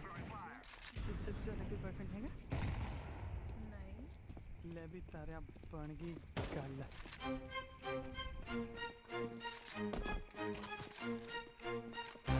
बॉयफ्रेंड गर्लफ्रेंड ना ना ना ना ना ना ना मैं तेरा बॉयफ्रेंड तू मेरी गर्लफ्रेंड ओ मैनू कहंदी ना ना ना ना रुक ते जा मेरी गल तां सुन ले तू मैनू कहंदी ना ना ना ना मैं तेरा बॉयफ्रेंड तू मेरी गर्लफ्रेंड ओ मैनू कहंदी ना ना ना ना रुक ते जा मेरी गल तां सुन ले तू मैनू कहंदी ना ना ना ना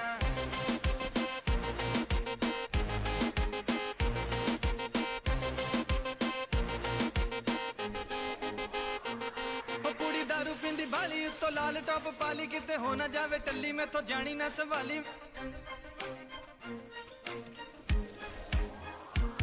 ओ कुड़ी दारू पींदी बाली उत्तो लाल टॉप पाली किते हो ना जावे टल्ली में तो जानी ना सवाली मैं का डांस करेंगी ना ना ना ना रोमांस करेंगी ना ना ना ना मैं तेरा बॉयफ्रेंड तू मेरी गर्लफ्रेंड ओ मैनू कहंदी ना ना ना ना रुकते जा मेरी गल तां सुन ले ओ मैनू कहंदी ना ना ना ना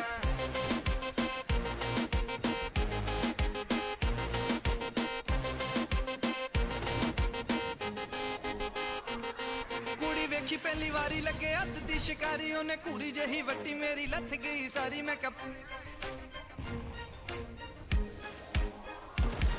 कुड़ी वेखी पहली वारी लगे हथ दी शिकारी ओने घूरी जही वट्टी मेरी लथ गई सारी मैं का प्यार करेंगी ना ना ना ना मार दवेंगी ना ना ना ना मैं तेरा बॉयफ्रेंड तू मेरी गर्लफ्रेंड ओ मैनू कहंदी ना ना ना ना रुकते जा मेरी गल तां सुन ले ओ मैनू कहंदी ना ना ना ना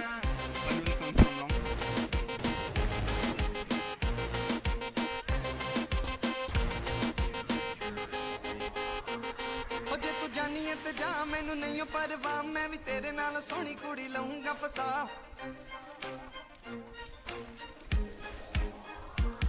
ओ जे तू जानी है ते जा मैनू नहीं हो परवाह मैं भी तेरे नाल सोहनी कुड़ी लाऊंगा फसा हुण वेट करेंगी ना ना ना या मैनू हेट करेंगी ना ना ना ना मैं तेरा बॉयफ्रेंड तू मेरी गर्लफ्रेंड ओ मैनू कहंदी ना ना ना ना रुकते जा मेरी गल तां सुन ले ओ मैनू कहंदी ना ना ना ना मैं तेरा तू मेरी ओ मैनू कहंदी ना ना ना ना रुकते जा गल तां सुन ओ मैनू कहंदी ना ना ना ना ना ना ना ना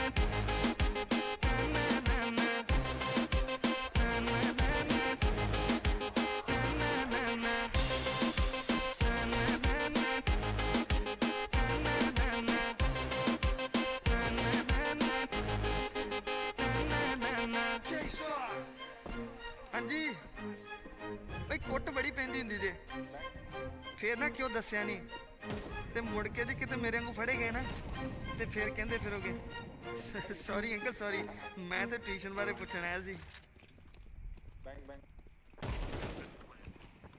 ਬੁਲਾਰਾ ਲੱਗਦਾ ਇਸ਼ਾਰਾ ਇੱਕ ਦਾ ਨਾਂ ਕੁਮਲ ਖਾਂਦੀ ਮਟਕਦੀ ਜਾਂਦੀ ਬਰਾਂਦਾ ਡੰਗਦਾ ਜਾਨ ਸਾਡੀ ਮੰਗਦਾ ਕੁੜੀ ਦੀ ਮੜਕ ਚਲੀ ਨਾ ਜਾਂਦੀ ਮੈਂ ਤੇਰਾ ਬॉयਫ੍ਰੈਂਡ ਤੂੰ ਮੇਰੀ ਗਰਲਫ੍ਰੈਂਡ ਨੂੰ ਮੈਨੂੰ ਕਹਿੰਦੀ ਨਾ ਨਾ ਨਾ ਨਾ ਮੇਰੇ ਨਾਲ ਯਾਰਾ ਹੁਣ ਪਿਆਰ ਹੋ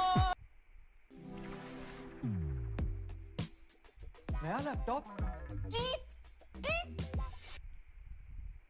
बस बजना चाहिए गाना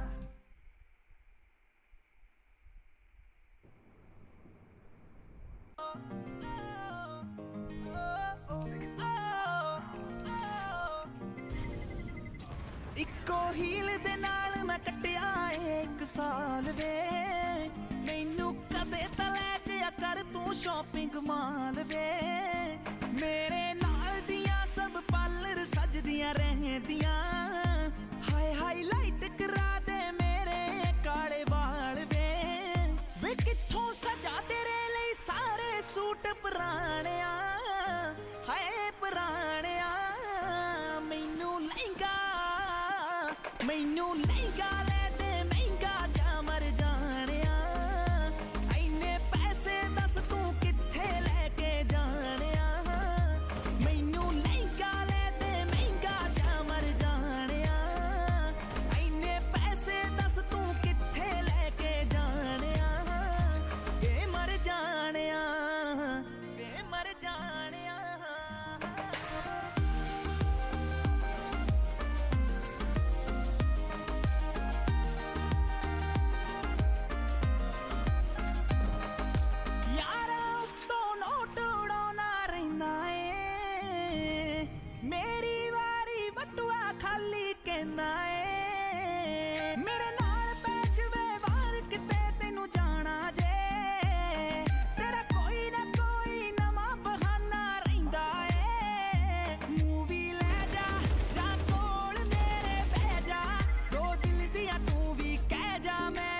ਲੈਨੀ ਆ ਤੂੰ ਯਾਰਾਂ ਦੇ ਨਾਲ ਨਿੱਤ ਟੂਰ ਤੇ ਰਹਿਣਾ ਵੇ ਹੋ ਮੈਨੂੰ ਪੁੱਛਦਾ ਨਹੀਂ ਮੈਂ ਘਰੇ ਬੋਰ ਹੋਈ ਰਹਿਨੀ ਆ ਕੰਜੂਸ ਐ ਵੇ ਪੂਰਾ ਮੱਖੀ ਚੂਸ ਐ ਨੇਚਰ ਤੋਂ ਨਿਰਾ ਖੜੂਸ ਐ ਵੇ ਕਦੇ ਹੱਸ ਲਿਆ ਕਰ ਡੁੱਬ ਜਾਣਿਆ ਮੈਨੂੰ ਲਹਿੰਗਾ ਲੈ ਦੇ ਮਹਿੰਗਾ ਜਾ ਮਰ ਜਾਣਿਆ ਐਨੇ ਪੈਸੇ ਦੱਸ ਤੂੰ ਕਿੱਥੇ ਲੈ ਕੇ ਜਾਣਿਆ ਮੈਨੂੰ ਲਹਿੰਗਾ ਲੈ ਦੇ ਮਹਿੰਗਾ ਜਾ ਮਰ ਜਾਣਿਆ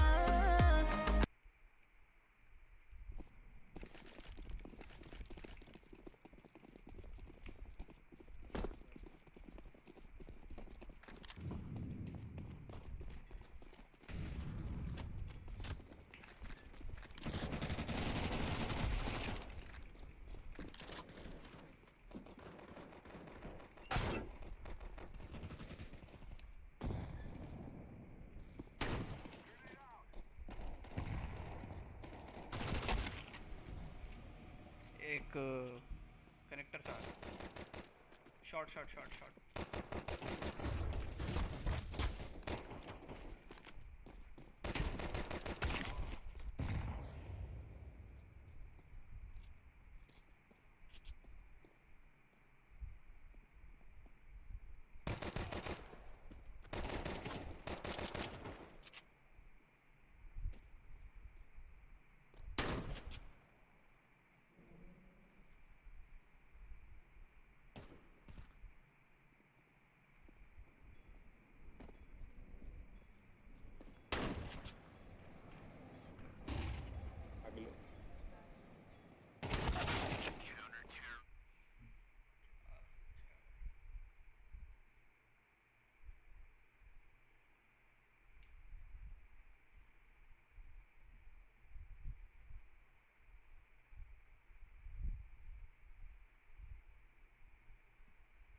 खोला से चिप्स तक 10,000 से ज्यादा ग्रोसरी प्रोडक्ट्स।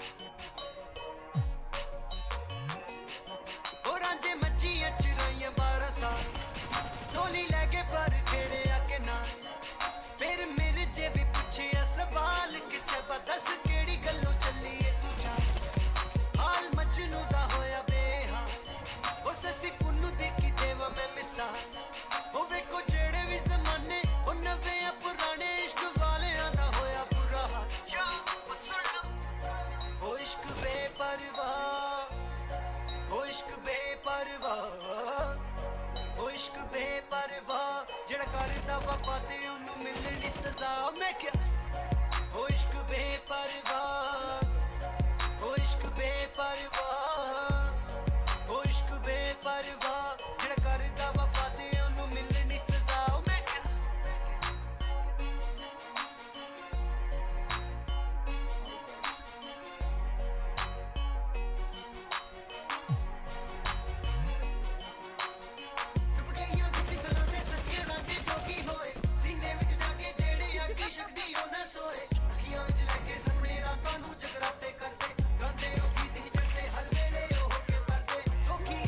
ਲਾਣੀ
करो ये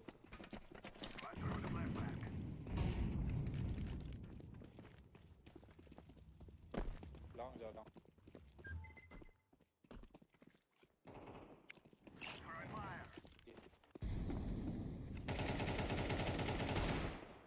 Connector one more. लो रे लो है वो भी लो है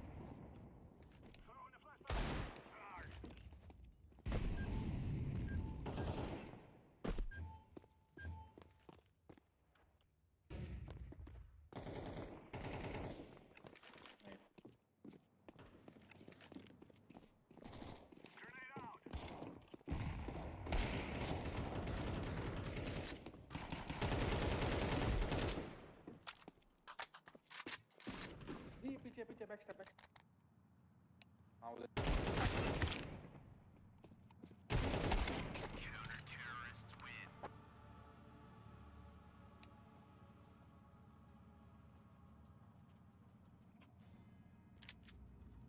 Gear up. We're going in.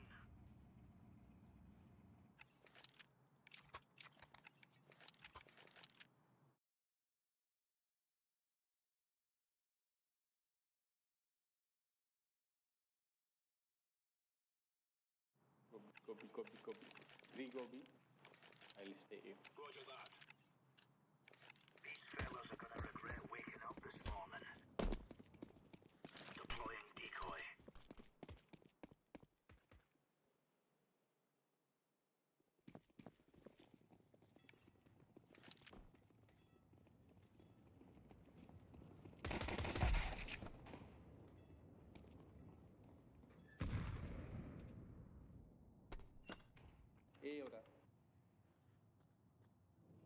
ये हो रहा गाइस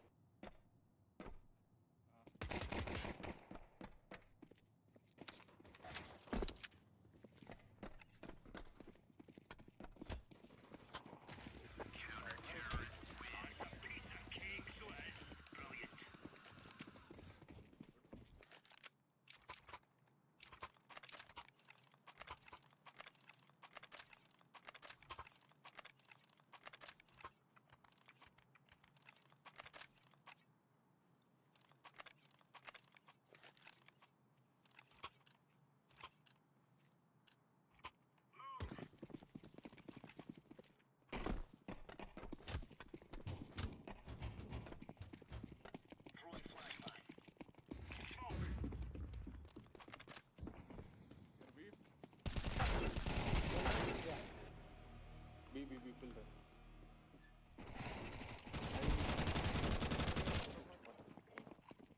Grenade out.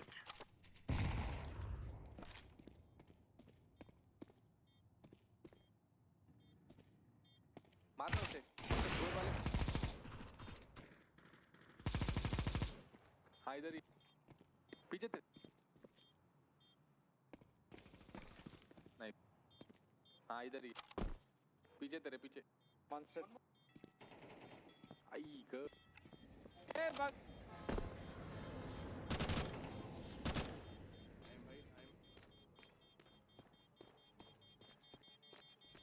रोड मागे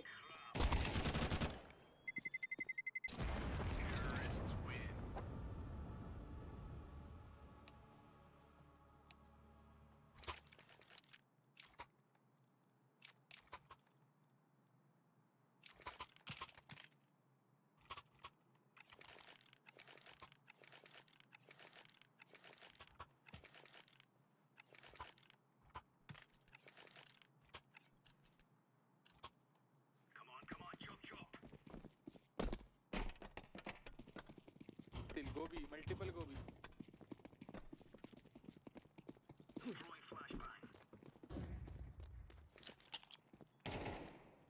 Throwing fire. nice big size ए पर्पल थोड़ा सा पिक ले कीड़े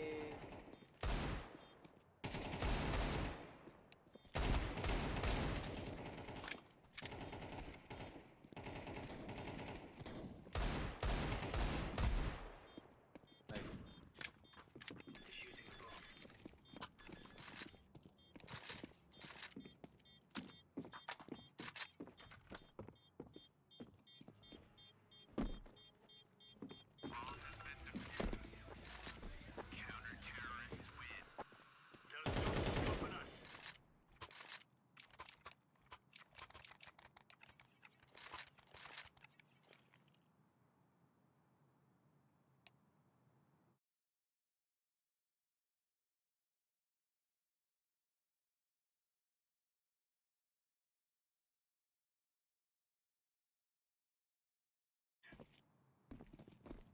कौन है रे रैंडम उनमें से? वो जिसने अपने बंदे को मारा। ओह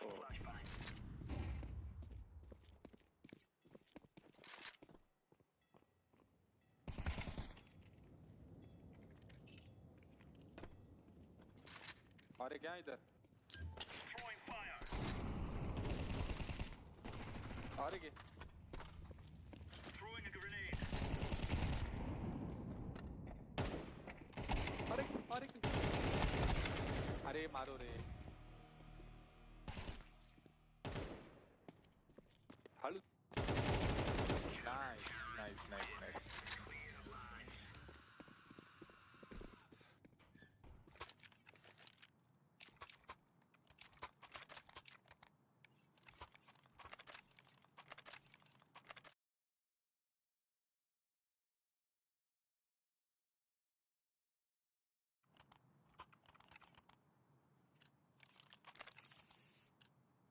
Right, lads. We're on.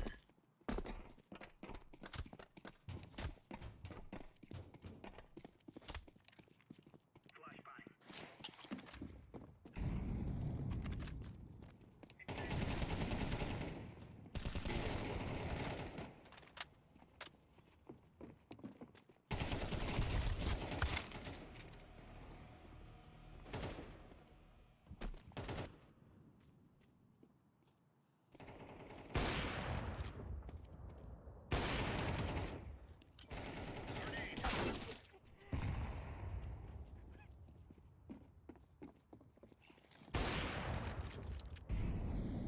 Bomb has been planted.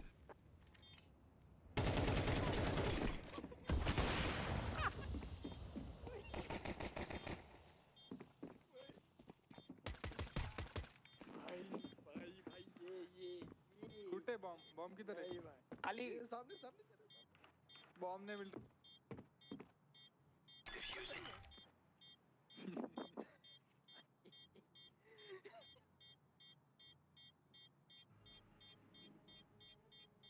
Bomb has been defused. Counter-terrorists win. There you go. भाई क्या हो रहा है?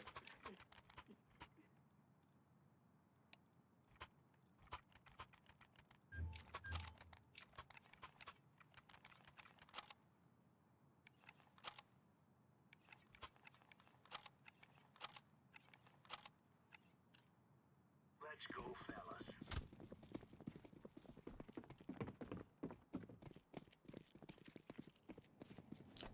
Incendiary out. Throwing flashbang.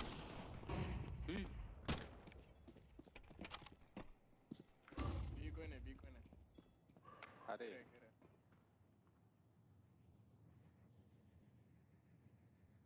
B छोड़ रहा हूँ मैं जा रहा हूँ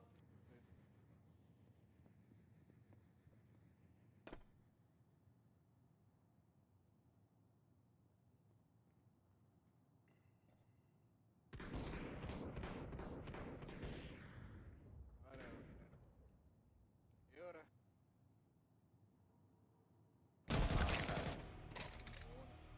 नाइस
क्या रे 2 नेट फुटे तभी मैंने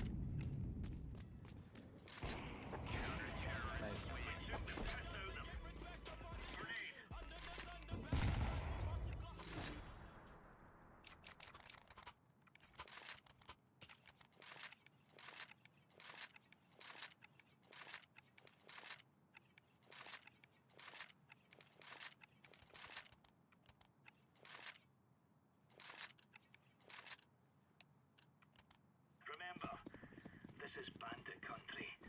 Shoot everything that moves. Flashbang. Throwing smoke. Throwing flashbang.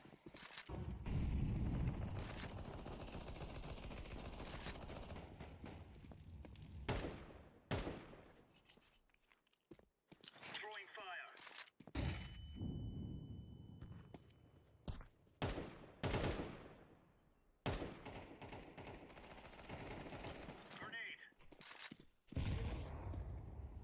कोई ना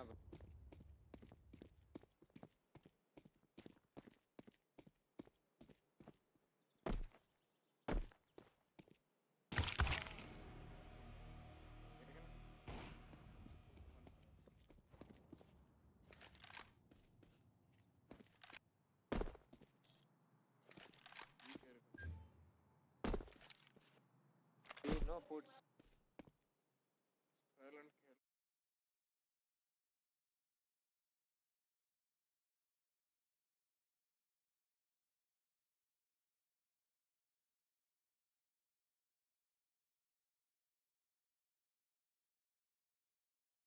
first batch, right? And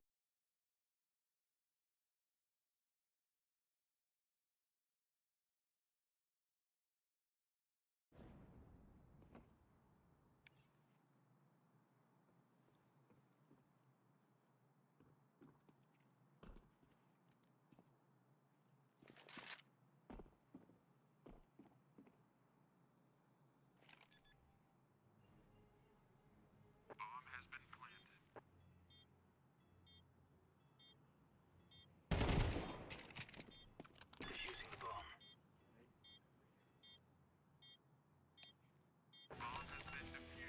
GG guys. Counter-terrorists win. Go, Bango. You're right on. You're right on.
network, mostly talk it to bring it to its node and then send it back, like a token which is traveling around.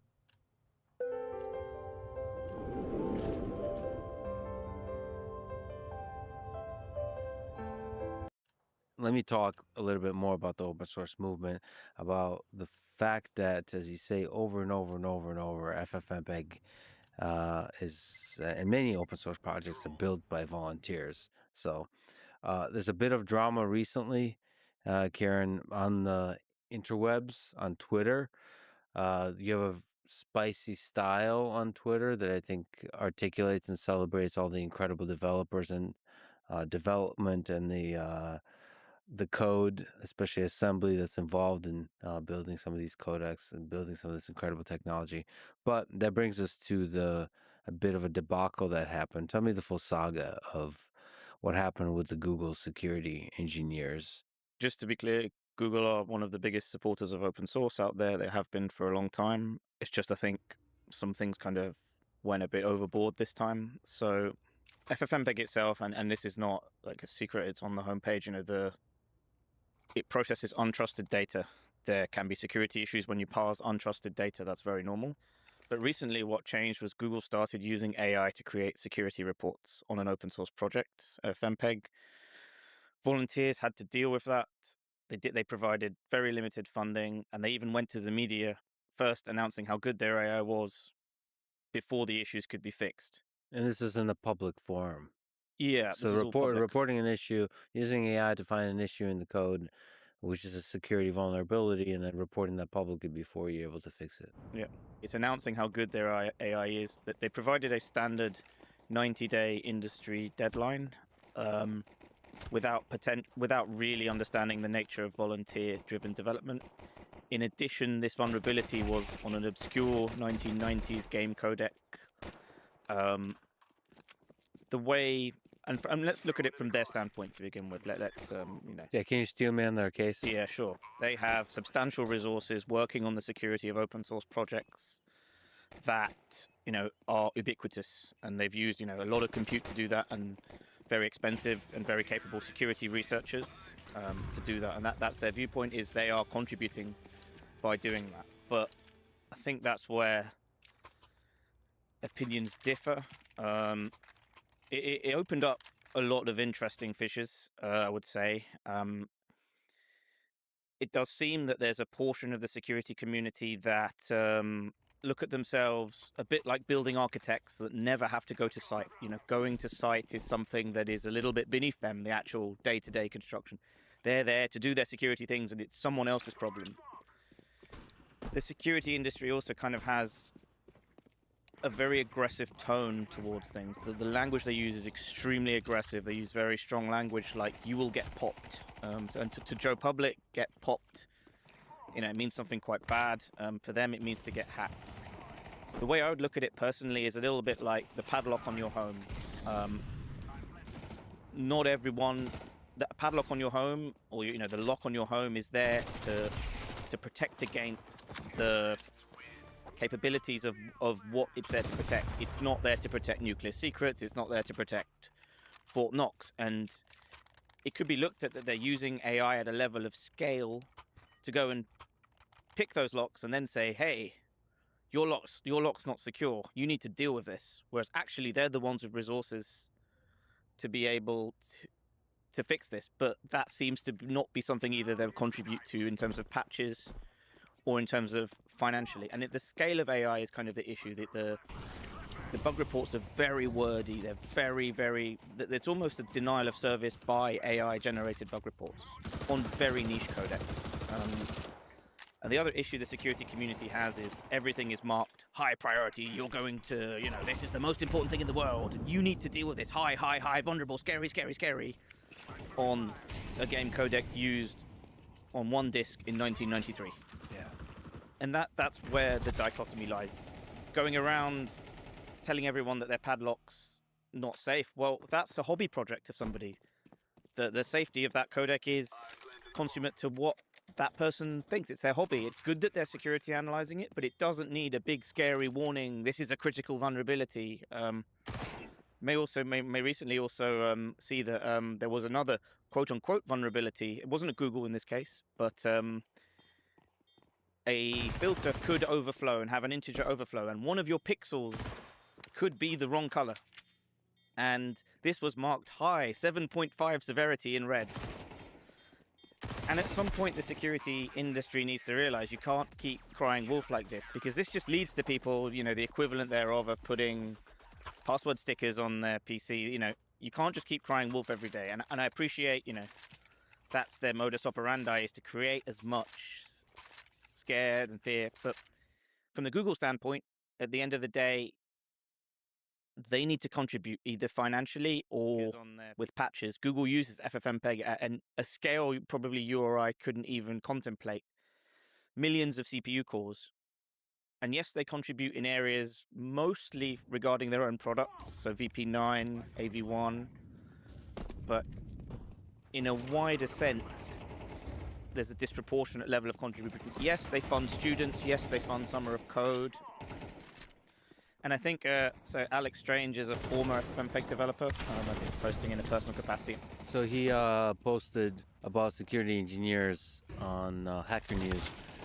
His post reads, "The problem with security reports in general is security people are rampant self-promoters," in parentheses. Linus once called them something worse. Imagine you're a humble volunteer open source developer. If a security researcher finds a bug in your code, they're going to make up a cute name for it, start a website with a logo. Google is going to give them $1 million bounty. They're going to go to DEF CON and get a prize, and I assume go to some kind of secret security people orgy where everyone is dressed like they're in the Matrix. Nobody's going to do any of this for you when you fix it. Basically commenting on the sort of the incentives for the different people involved in misaligned. The problem here is a disproportion of means on discovery compared to patching it, right? And this is the biggest issue, right? And after that debacle, Google did some They changes. are now starting to send patches, which is... Yeah. And they also now have rewards tools for fixing issues. So it has changed a bit because of that debacle. So it's good, right? But we've seen, and we talked about Google, but we have seen like some other large companies saying, oh, you need to fix this bug because it's critical in our product. Can you explain the XZ fiasco? The FFmpeg tweet reads, "The XZ fiasco has shown how a dependence on unpaid volunteers can cause major problems. Trillion-dollar corporations expect free and urgent support from volunteers." Microsoft Teams posted on a bug tracker full of volunteers that their issue is high priority. After politely requesting a support contract from Microsoft for long-term maintenance, they offered a one-time payment of a few $1,000s instead. This is unacceptable. We didn't make it up. This is what Microsoft Teams actually did. And then you give the image and the details and all that kind of stuff, showing that these trillion-dollar companies are not giving much money, not giving much support. They think an open source project is a traditional vendor, that they have an SLA. They think a public bug tracker is actually, you know, a third-party vendor's Jira where you can do all of these things. It's not. It's there to report bugs. I think the thing that made this particularly heinous was the name-dropping of Microsoft, the name-dropping, this is a visible product. If this was just a general bug report, I think that would have made it a lot better. Yeah, so they literally said, like, this is a big deal because a lot of people are using it in Microsoft. I wonder what happens psychologically. So I think what happens in these companies, maybe you can correct me, is you're right, they just think of FFmpeg as like a vendor that Microsoft surely is paying a huge amount of money to. They kind of assume that in their interaction, and nobody anywhere on the stack is going like, wait a minute, shouldn't we be giving like millions of dollars to FFmpeg? And this is a very big problem in large, like we're talking about some companies, but it's the same everywhere, right? A lot of those companies, like when we talk to that person, right, he was just like a manager on one project in Microsoft Teams, right? He had like never really discussed with open source community. He had no idea, right? It was like, but the problem is that usually there is what we call OSPOs, right? Open source program offices in those type of companies. And they are the ones who are supposed to discuss with open source vendors or open source communities. But like, they often don't explain that correctly internally, right? And here it's just like, we are not your supplier. If you want me to be your supplier, I'm very happy, right? I will send you a contract and SLAs. Like I created 5 companies who are doing that around open source projects, so that's okay. We should say that some of the spicy tweets that Kieran you're behind, and some of the debacle produced results, positive results. Donations have increased substantially. They're still not enough to cover even a single full-time developer, but on both a awareness level and a technical level, there's substantially more technical awareness and sort of awareness of the importance of FFmpeg as a result of X and what's happened. I can say, it solved its purpose. People realize the level of importance FFmpeg has. And on Videolan, it's the same, right? Like, for example, a very simple example. For more than a year, we couldn't update VLC on Android because of a bug on the Play Store, on Android Play Store, right? The only way we got someone to answer was to put a very spicy, as you say, tweet saying that we were going to stop distributing VLC for Android, right? And we have around 100 million people using that. And now, then, someone from Android actually came and discussed to us, right?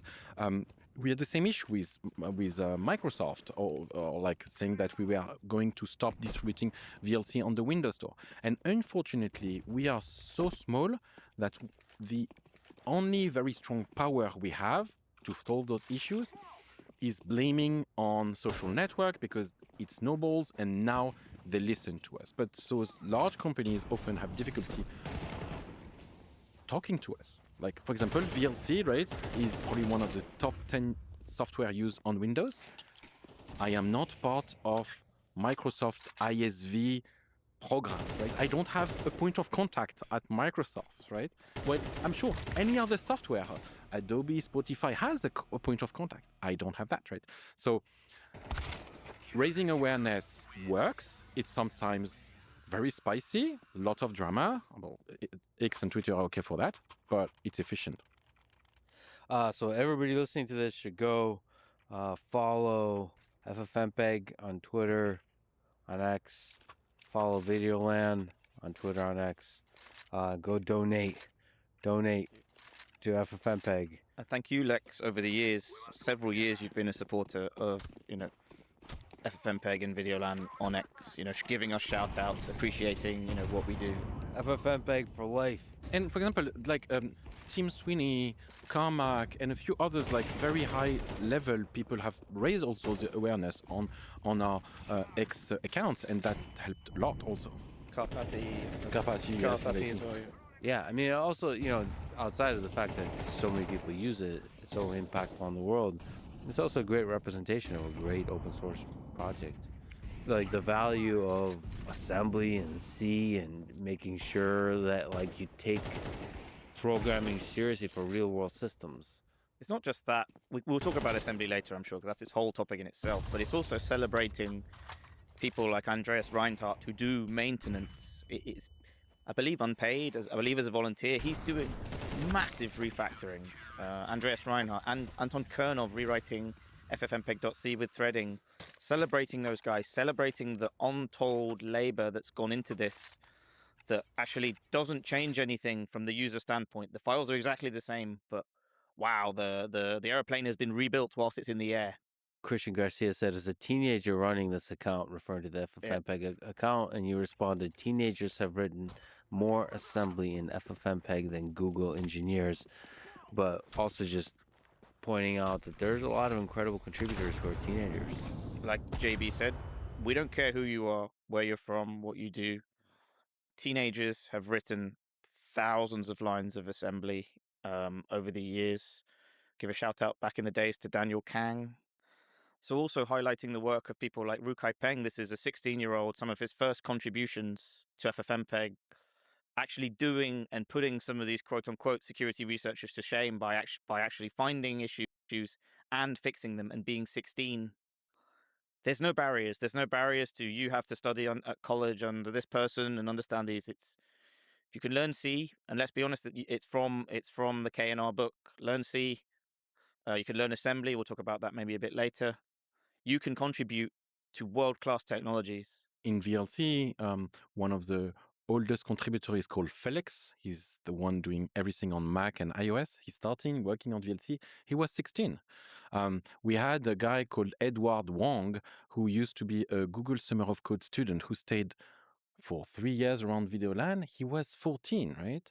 And part of Google Summer of Code and Google Coding, which were programs where basically we have students or high school, we wrote a ton of assembly for X264 and for VLC and for FFmpeg, right? So everyone can contribute.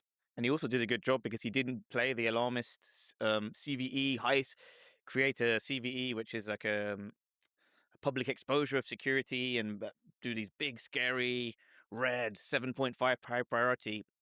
He just fixed an issue in Git after 3 days and just fixed it. He didn't need to go and play a big security drama about it. And I think I posted, the kids are all right. Whereas there's I'm not saying all security people do this, but there is a portion of the security community, as Alex said, that likes to hype themselves up by creating drama. They would have happily. Quant. Do you aspire to lead quant teams of international? Raise this is a high priority CVE 8.0 or whatever on an issue that actually was in Git. It wasn't even in a release. It was in development, and 3 days later was fixed. Well, I just want to put a little bit of love out there, even to the bigger community. Much love and respect to Google engineers. Like you said, they're some of the best software engineers in the world, and they do contribute a lot, even on the security front. Sure. And also, I'm a big fan of Theo. Much love to Theo. He was part of this debacle and drama a little bit. I think when you just zoom out on the grand arc of human history, the drama contributed positively to everybody involved. Donations went up. It brought more attention to the topic, allowed everybody to bicker in a way that ultimately got them to figure out what FFmpeg is all about. So the way we looked at this is like it's a rap battle at the end of the day. No, but it is. We say stuff. We say stuff. Yeah. But we can leave it on it. X is a perfect place for international rap battle. You say stuff. I say stuff about your mama, but it doesn't mean I'm gonna have an actual personal issue with her. Yeah. And that's what it looks like. The Theo situation, JB can maybe expand, went a little bit too far, and there was a little, but it's just a bit of fun. It's just a bit of rap battle. It's WWE. Everyone's having a bit of fun on X. It doesn't need to be taken seriously. The teenagers thing. That guy was a Google employee saying, hey, there are other ways to run an open source business. Go and I was like, oh man, just have a bit of fun. That's what the point of this account is. And furthermore, if you can teach people about the ways of open source projects, assembly, etc., by doing that, I think there's a lot to be offered here. It's not dunking on people for dunking's sake. It's showing actually the story that I think X learned is these are not big corporate open source projects. This is not Kubernetes where there's hundreds, maybe thousands of people paid to develop this stuff. These are just people in their basements in their spare time. And if you can address that topic in a fun and entertaining way, I think that's the good thing, and that's the value of X and the reach we have. And to be honest, right, like even at Google is one entity, but so many different people, right? And there is a ton of Google engineer we work with all the time, and even like Google, from YouTube to Chrome Media to the rest of Google, those are very different type of entities. But what we do is efficient. And for example, for Theo, right, it went a bit too far. I had him I calm everyone down. I had him on the phone. We say, okay, like this goes too far and so on. But in the end, it's a rap battle, but it's positive for the project. It's like the awareness we have on open source, and I mean true open source from communities, right? Not is increased dramatically in the last 2 years, and this is useful. What do you think motivates all the incredible contributors that we've been talking about? Like, what's the engine? It's so interesting to see. So- Like you said, they're sitting in the basement. What's the driver? What's the engine there? There are many drivers, but weirdly, the main one is that what we do in multimedia plays videos, and video is cool, right? And for example, we have so many people in the community who arrive because they loved watching anime, right? And this is like the advice when people ask me, what should I work on in open source? How do I start? And my answer is always the same. Work on something you love. I am working on VLC because I love movies, right? And I love watching the same movies over and over, even if my wife hates me when I do that, right? But because it's interesting, right? Because it's a topic that you like, right? That's the first thing where people come to, usually, to VLC and FFmpeg. The second thing is that technically, because we search for excellence, this is the best school ever, right? This is the best school ever of programming. If you're good in C, in FFmpeg, if you know how to write assembly, are you sure you're going to be one of the best programmers ever, even if you're working on writing TypeScript, because this is the most amazing thing to do. And you will like have to get reviews by some of the most seasoned programmer ever who are going to look at every part of your code and tell you why it's not great. It's like we are the best teachers that you've ever had in programming, right? Andrew Kelly started Zig. He was an FFmpeg developer and started Zig after his FFmpeg school. I mean, it's the place to learn so many aspects of programming in the real world, in a thing used by billions of people. You have nowhere to hide. You have to be open and honest about your flaws and how you can learn and be better. And what is also interesting in multimedia is that you have 16 milliseconds to display a frame. It's not like a game engine where you can basically slow down and wait a frame. So you need to be good, right? There is no choice, else you don't have your video. And because of how codecs, if you miss a frame, you're going to destroy the look of the video, right? So you need to be good. You need to be perfect to have the right thing. But also is that it's not just pure programming in the mathematical sense, right? A lot of people don't understand, but in order to program correctly on the open source multimedia community, you need to understand how computer works. And when you write assembly, you need to understand about CPU pipelining, right? You need to understand how SIMD works, how the ALU works, right? You need to understand how IO works, right? And this is what I think that is missing to a lot of engineers and software engineers today, is understanding what we call computer architecture. And seriously, some of the debates is should we use this assembly call or this one? And people say, well, no, it's going to be 3 cycles on this type of CPU and this one, and it has massive impact on the output, right? We should expand. FFmpeg is probably one of the biggest CPU users in the world. It's probably running, as we speak, easily order of magnitude 100 million, maybe even 1 billion CPUs as we speak. So every instruction matters. There's not the impact, at least in terms of CPU, is massive for everything that we do. So first you come because it's an interesting subject, then you stay because it's excellent, and in the end, you're very proud of it because it's on the end of everyone. So many people, oh, I'm working for whatever consulting company and I'm doing some portal to download invoices for your PG&E. Wow, great. So many jobs are like that. You're not going to tell that to your grandma. But if you go to see your grandma and say, I do this so that you can play video on your laptop, they understand. And this is very important, right? Because you're working on VLC, FFmpeg, X264. It's in the end of hundreds of millions of people, and you have an impact. And so you can be proud of yourself. And so I think that in addition to doing a great resume, all those things are why people contribute. Yeah, those are side effects. My favorite quote on this topic is John Collinson. He said, "The world is a museum of passion projects. Everything out there is a passion project, and open source multimedia and open source in general, you can just do that so much faster. There's such a faster network effect. I can open a cafe and that can be my passion project, but I have to get building codes. I have to build a building. I have to find a location. I have to do all sorts of things. Well, in the software world, that passion project can move quickly. It can be amplified by the network effect, and that amplification can be more than the sum of the sum of the parts. You know, you can find people interested in extremely obscure things and have a network effect and make something that is truly amazing. And on that topic of passion projects, Tim Sweeney actually said in a reply to a tweet that was complimenting JB, he said, quote, "Many things in the world only happen because an awesome person decides to do it. This is the case with VLC." And that speaks to something interesting to me. That it does seem that a small number of people, sometimes one person, can create something incredible in the software world. Like you said, it's over and over and over. I think JavaScript is an incredible thing created by initially a single person. Some of the programming languages like Python and C and Java, like this one person has this vision, has this design, and brings it sometimes over a weekend is the initial spark. Yes, Linus built Git in 2 weeks. Yeah.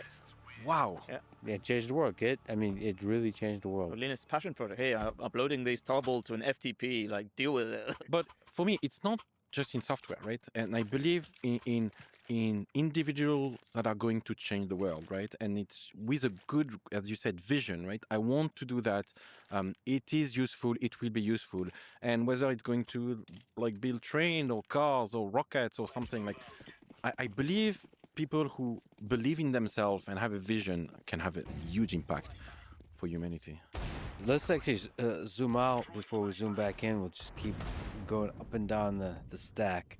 So, you know, we've been talking back and forth, VLC and FFmpeg. Karen, you said that FFmpeg and Videoland VLC coexist, and there's no central point of importance. It's a kind of what you call the binary star system. Yeah. They succeed because of each other. Can you explain the difference, how they interact? What is the... Are they competitors?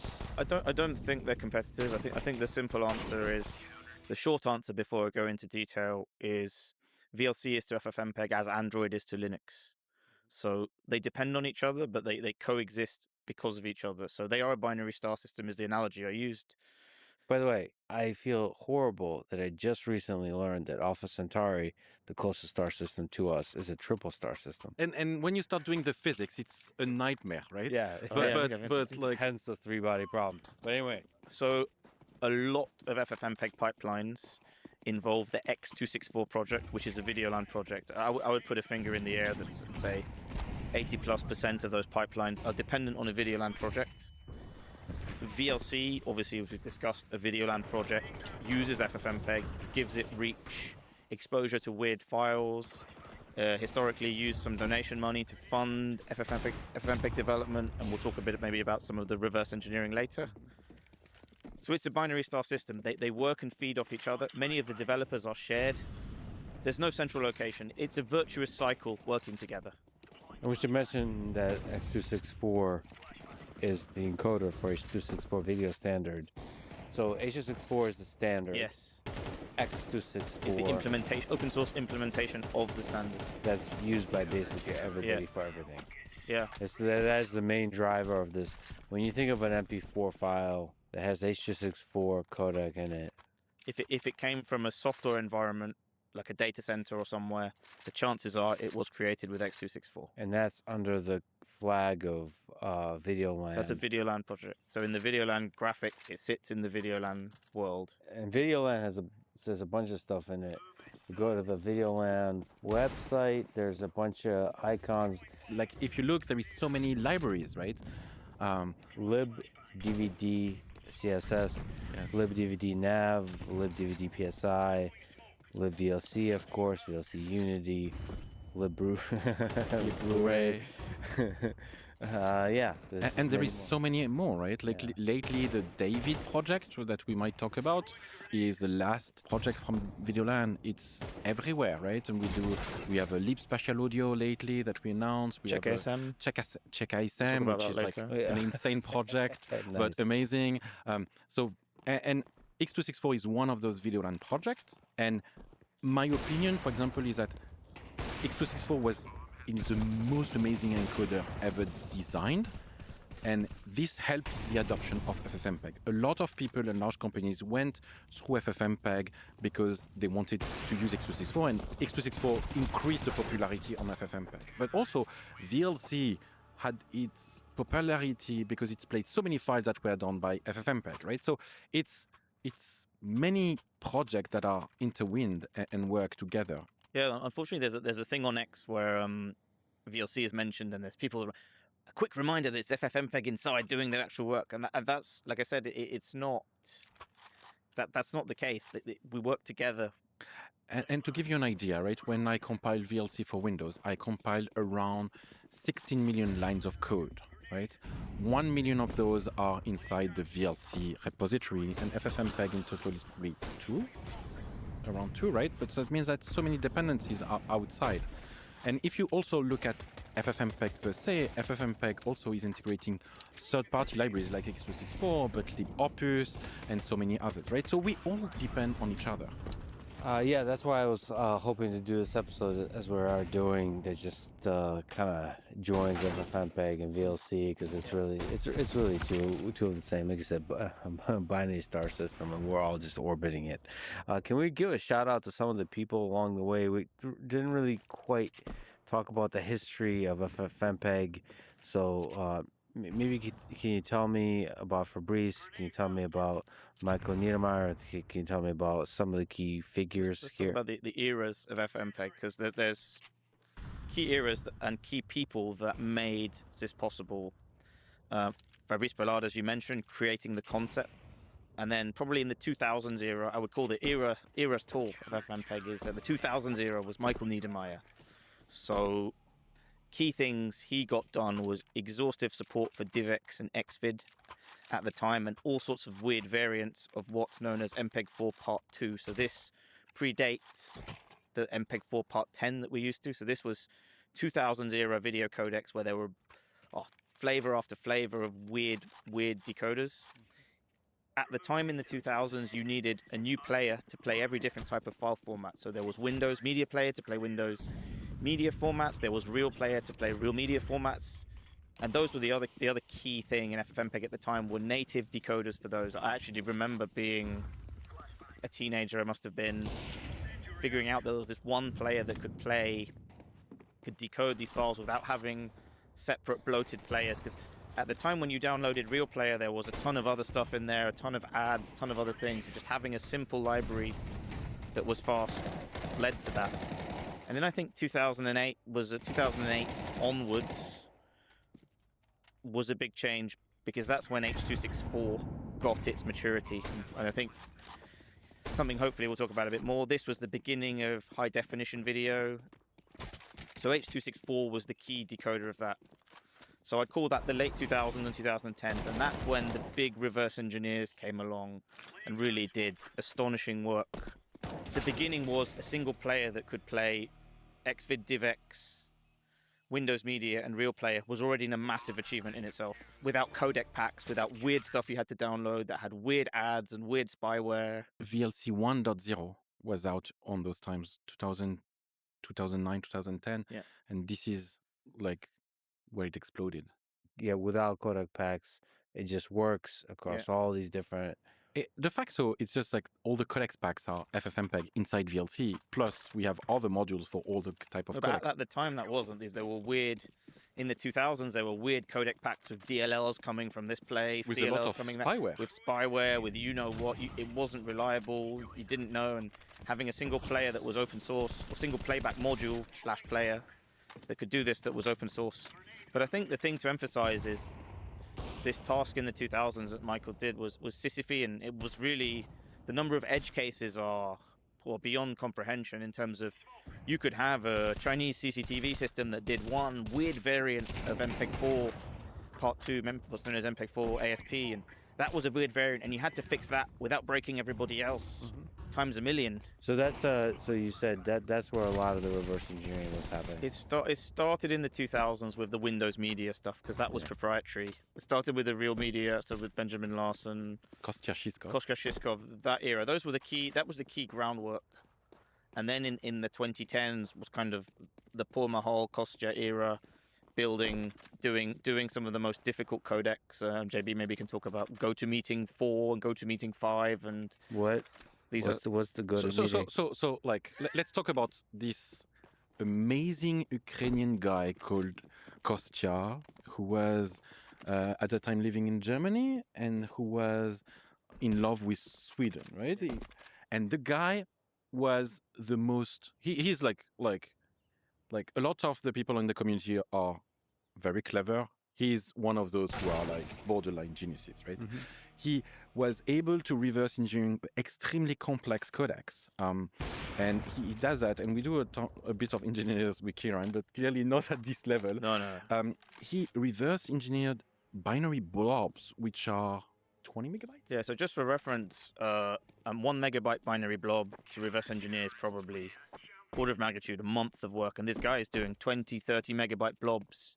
Maybe we'll talk about that in a minute, about the subtleties of how you do that. But this guy is doing it for very difficult and very obscure codecs. And did that for fun, right? And so GoToMeeting was a big problem with VLC because that's what like the number one feature request for a long time. So I put a bounty, and the guy at some point said, "Okay, JB, I'm going to do it." And in a matter of 2 months. And then he explained how he did it. He was just like, "Oh, I looked at the code, like this looked like a DCT that I used to see on WMV and so on." He did that. And the funniest part is that the code he written is a ton of jokes. And there is a ton of JB, right, my name, and Kempf and Kostya jokes inside the code. The code is beautiful, right? So one of the things I want to comment is I've gotten a chance to speak to some of the developers, some of the assembly language level people, and they all always make everything sound like it's kind of easy. There's a kind of humility, because I mean, maybe just the level of what's required to do this stuff is so high that everything else seems easy, I guess, is the lesson to take away from that. So in the community, like some of the most impressive people are the ones doing reverse engineering and the other ones doing the assembly faults, right? And both of those type of people are amazing. X264, for example, became amazing because of a guy called Loren Merritt, who was from University of Washington, I think. At the time. And who was like, who made everything great and fast, doing a ton of assembly. So this is like the golden era, I guess, where so many things got done. If you look at Kostya, for example, he looked at the world as a binary specification. He didn't need documentation or anything. I have a binary and I can figure all of this out. And he regularly used the phrase binary specification. It's not a problem. And he went and he would go away and he would come back and he would do interesting stuff. Can you actually speak to the details or any add color and texture to what it takes to reverse engineer a blob? Yeah, so let's look at GoToMeeting, for example, is a good one because I record a meeting on GoToMeeting, for example. How do I play it back without needing this GoToMeeting player? There may not even be a player. I may need to send a recording of a meeting to someone that doesn't have a player or whatever. So first of all, there's a ton of other stuff there. There's an actual video conferencing client. You need to go and find, it may be easy, it may not be easy to find the actual module doing the decompression. You need a way to actually dump the YUV data from the module. So often it involves opening in a disassembler, trying to guess where the hooks are to incorporate that module and run that module natively to decode a sample file. So figure out where this module is doing the decoding process and find a way to hook in and output the raw YUV data, because you will need that as a point of comparison for when you actually do the reverse engineering, because you'll need to be bit exact or in some cases close to bit exact. And then you open up your disassembler, use a lot of intuition to go and figure out, where the DCT is, where's entropy coding. There is a kind of, not a rule book, but there's always a pattern of some sort. For example, GoToMeeting, it will be a lot of screen codec tools. There's also different variants. So often, I think there's GoToMeeting 4, 5. No, 2, 3, 4, I think. 2, 3, 4. Yeah. So I should mention here, going to Perplexity, GoToMeeting uses its own proprietary codec for older recorded sessions, historically stored in WMV files that require a special decoder to play properly on Windows. Without this decoder installed, Windows Media Player and some editors cannot decode the video track, so you may only hear audio or see a black screen. Boy, do I remember that. But this is reverse engineering that. This is key, right? Because the GoToMeeting is something that not many people know anymore, right? Well, you know about Zoom and Teams and so on, but like now let's fast forward 10 years, 15 years. And like this is a GoToMeeting.exe for Windows 32 bits, right? Which is like, oh yeah, but I'm on Android, I'm on an iPad, I'm somewhere else, right? How are you going to do that? I'm going to be on RISC-V, on ARM. Those are blocked, but there are tons of files we need to support for the future. And this is why those type of work are exceptionally useful for humanity. I just have to say though, that reverse engineering process is mind blowing. Yeah. It's crazy. It's like, it's a kind of like, you know, I've been reading a lot and they interview archaeologists. I mean, you just have so little signal. Yes, you know, over time you get so much experience, you understand the structure of the original code, so you can kind of start inferring basics. Yeah. But you're like, like archaeologists with a little brush trying to reconstruct the entire human civilization. Kieran is too humble, but Kieran has done some reverse engineering. Of Cineform, yeah, at the time. Cineform, nice. Yeah, at the time before, actually led to the open sourcing of that work. So in parallel to doing the binary side, you obviously have samples. In many cases, you don't have many samples. So you have to figure out what all the different flavors are, and you may have so Cineform, for example, is actually a collection of different approaches and toolkits within that codec, because often it grows naturally, and the hard part is finding a sample that gets you kind of somewhere to start without having to implement 10 different other things. So start there. I think thankfully at the time I found a sample by pure chance that had a lot of flat blocks. It was animation, so that really helped a lot because it wasn't using particularly complex coding tools, etc. And you could kind of get somewhere and then build up until you figure, hey, here's a few bits here. I missed this if branch that it does, and go, oh. So when we say samples, you mean sample videos, Yes. and then you're trying to infer like what is this codec doing, Yes. by observing the sample and then looking at the machine. The machine code saying, at the machine I have code. this byte is 6, take this branch. And then a different sample, That's nuts, man. That is nuts. So you see, this is nuts. Then you go to things like GoToMeeting. Yeah. It's like mine was easy, right? Imagine Yeah, right. 2 order of magnitude of more complexity. A guy alone, somewhere in Germany, doing that. Yeah. And for a long time, you're in a black box. Because a decoder, for a long time, because there is so many steps from the entropy decoding, the intra prediction, the motion prediction, the IDCT, and so on. For a long time, you don't see anything, right? So you're debugging purely in memory. You're debugging guesswork. And you may have the buffer that the coefficients are stored in completely wrong. And so you may be going down a complete rabbit hole thinking it's this, and then, oh, damn, that's something else. And you're doing that on binaries that are tens of megabytes. Millions of instructions, right? So you're stepping through the debugger, like one by one, instruction by instruction, going, hey, this instruction changes this does this. Pausing the program on the CPU level. Pausing it there on the CPU level, watching what's going on, trying to figure out. Sometimes you need to be in a VM, so yes, you can pause the VM. Yeah, pause the VM, dump the memory, because some of the codecs could have encryption. There could be like a DRM on there. So you need to dump the memory from a virtual machine. Like when I joined the École Centrale Paris in 2003, John Lesch Johansen basically broke the DVD specification and created DCSS. Showed us how he was breaking a DRM, which was MP4 Fairplay from Apple. What he did on his laptop, and I was young, I was 21, was just like mind-blowing because he was basically debugging Windows inside a type of VM with wow. It's incredible. It's mind-blowing and inspiring. Does it get, from your experience and from what you've seen in the community, does it get discouraging? Does it get... People help you. People send you samples. People are keen.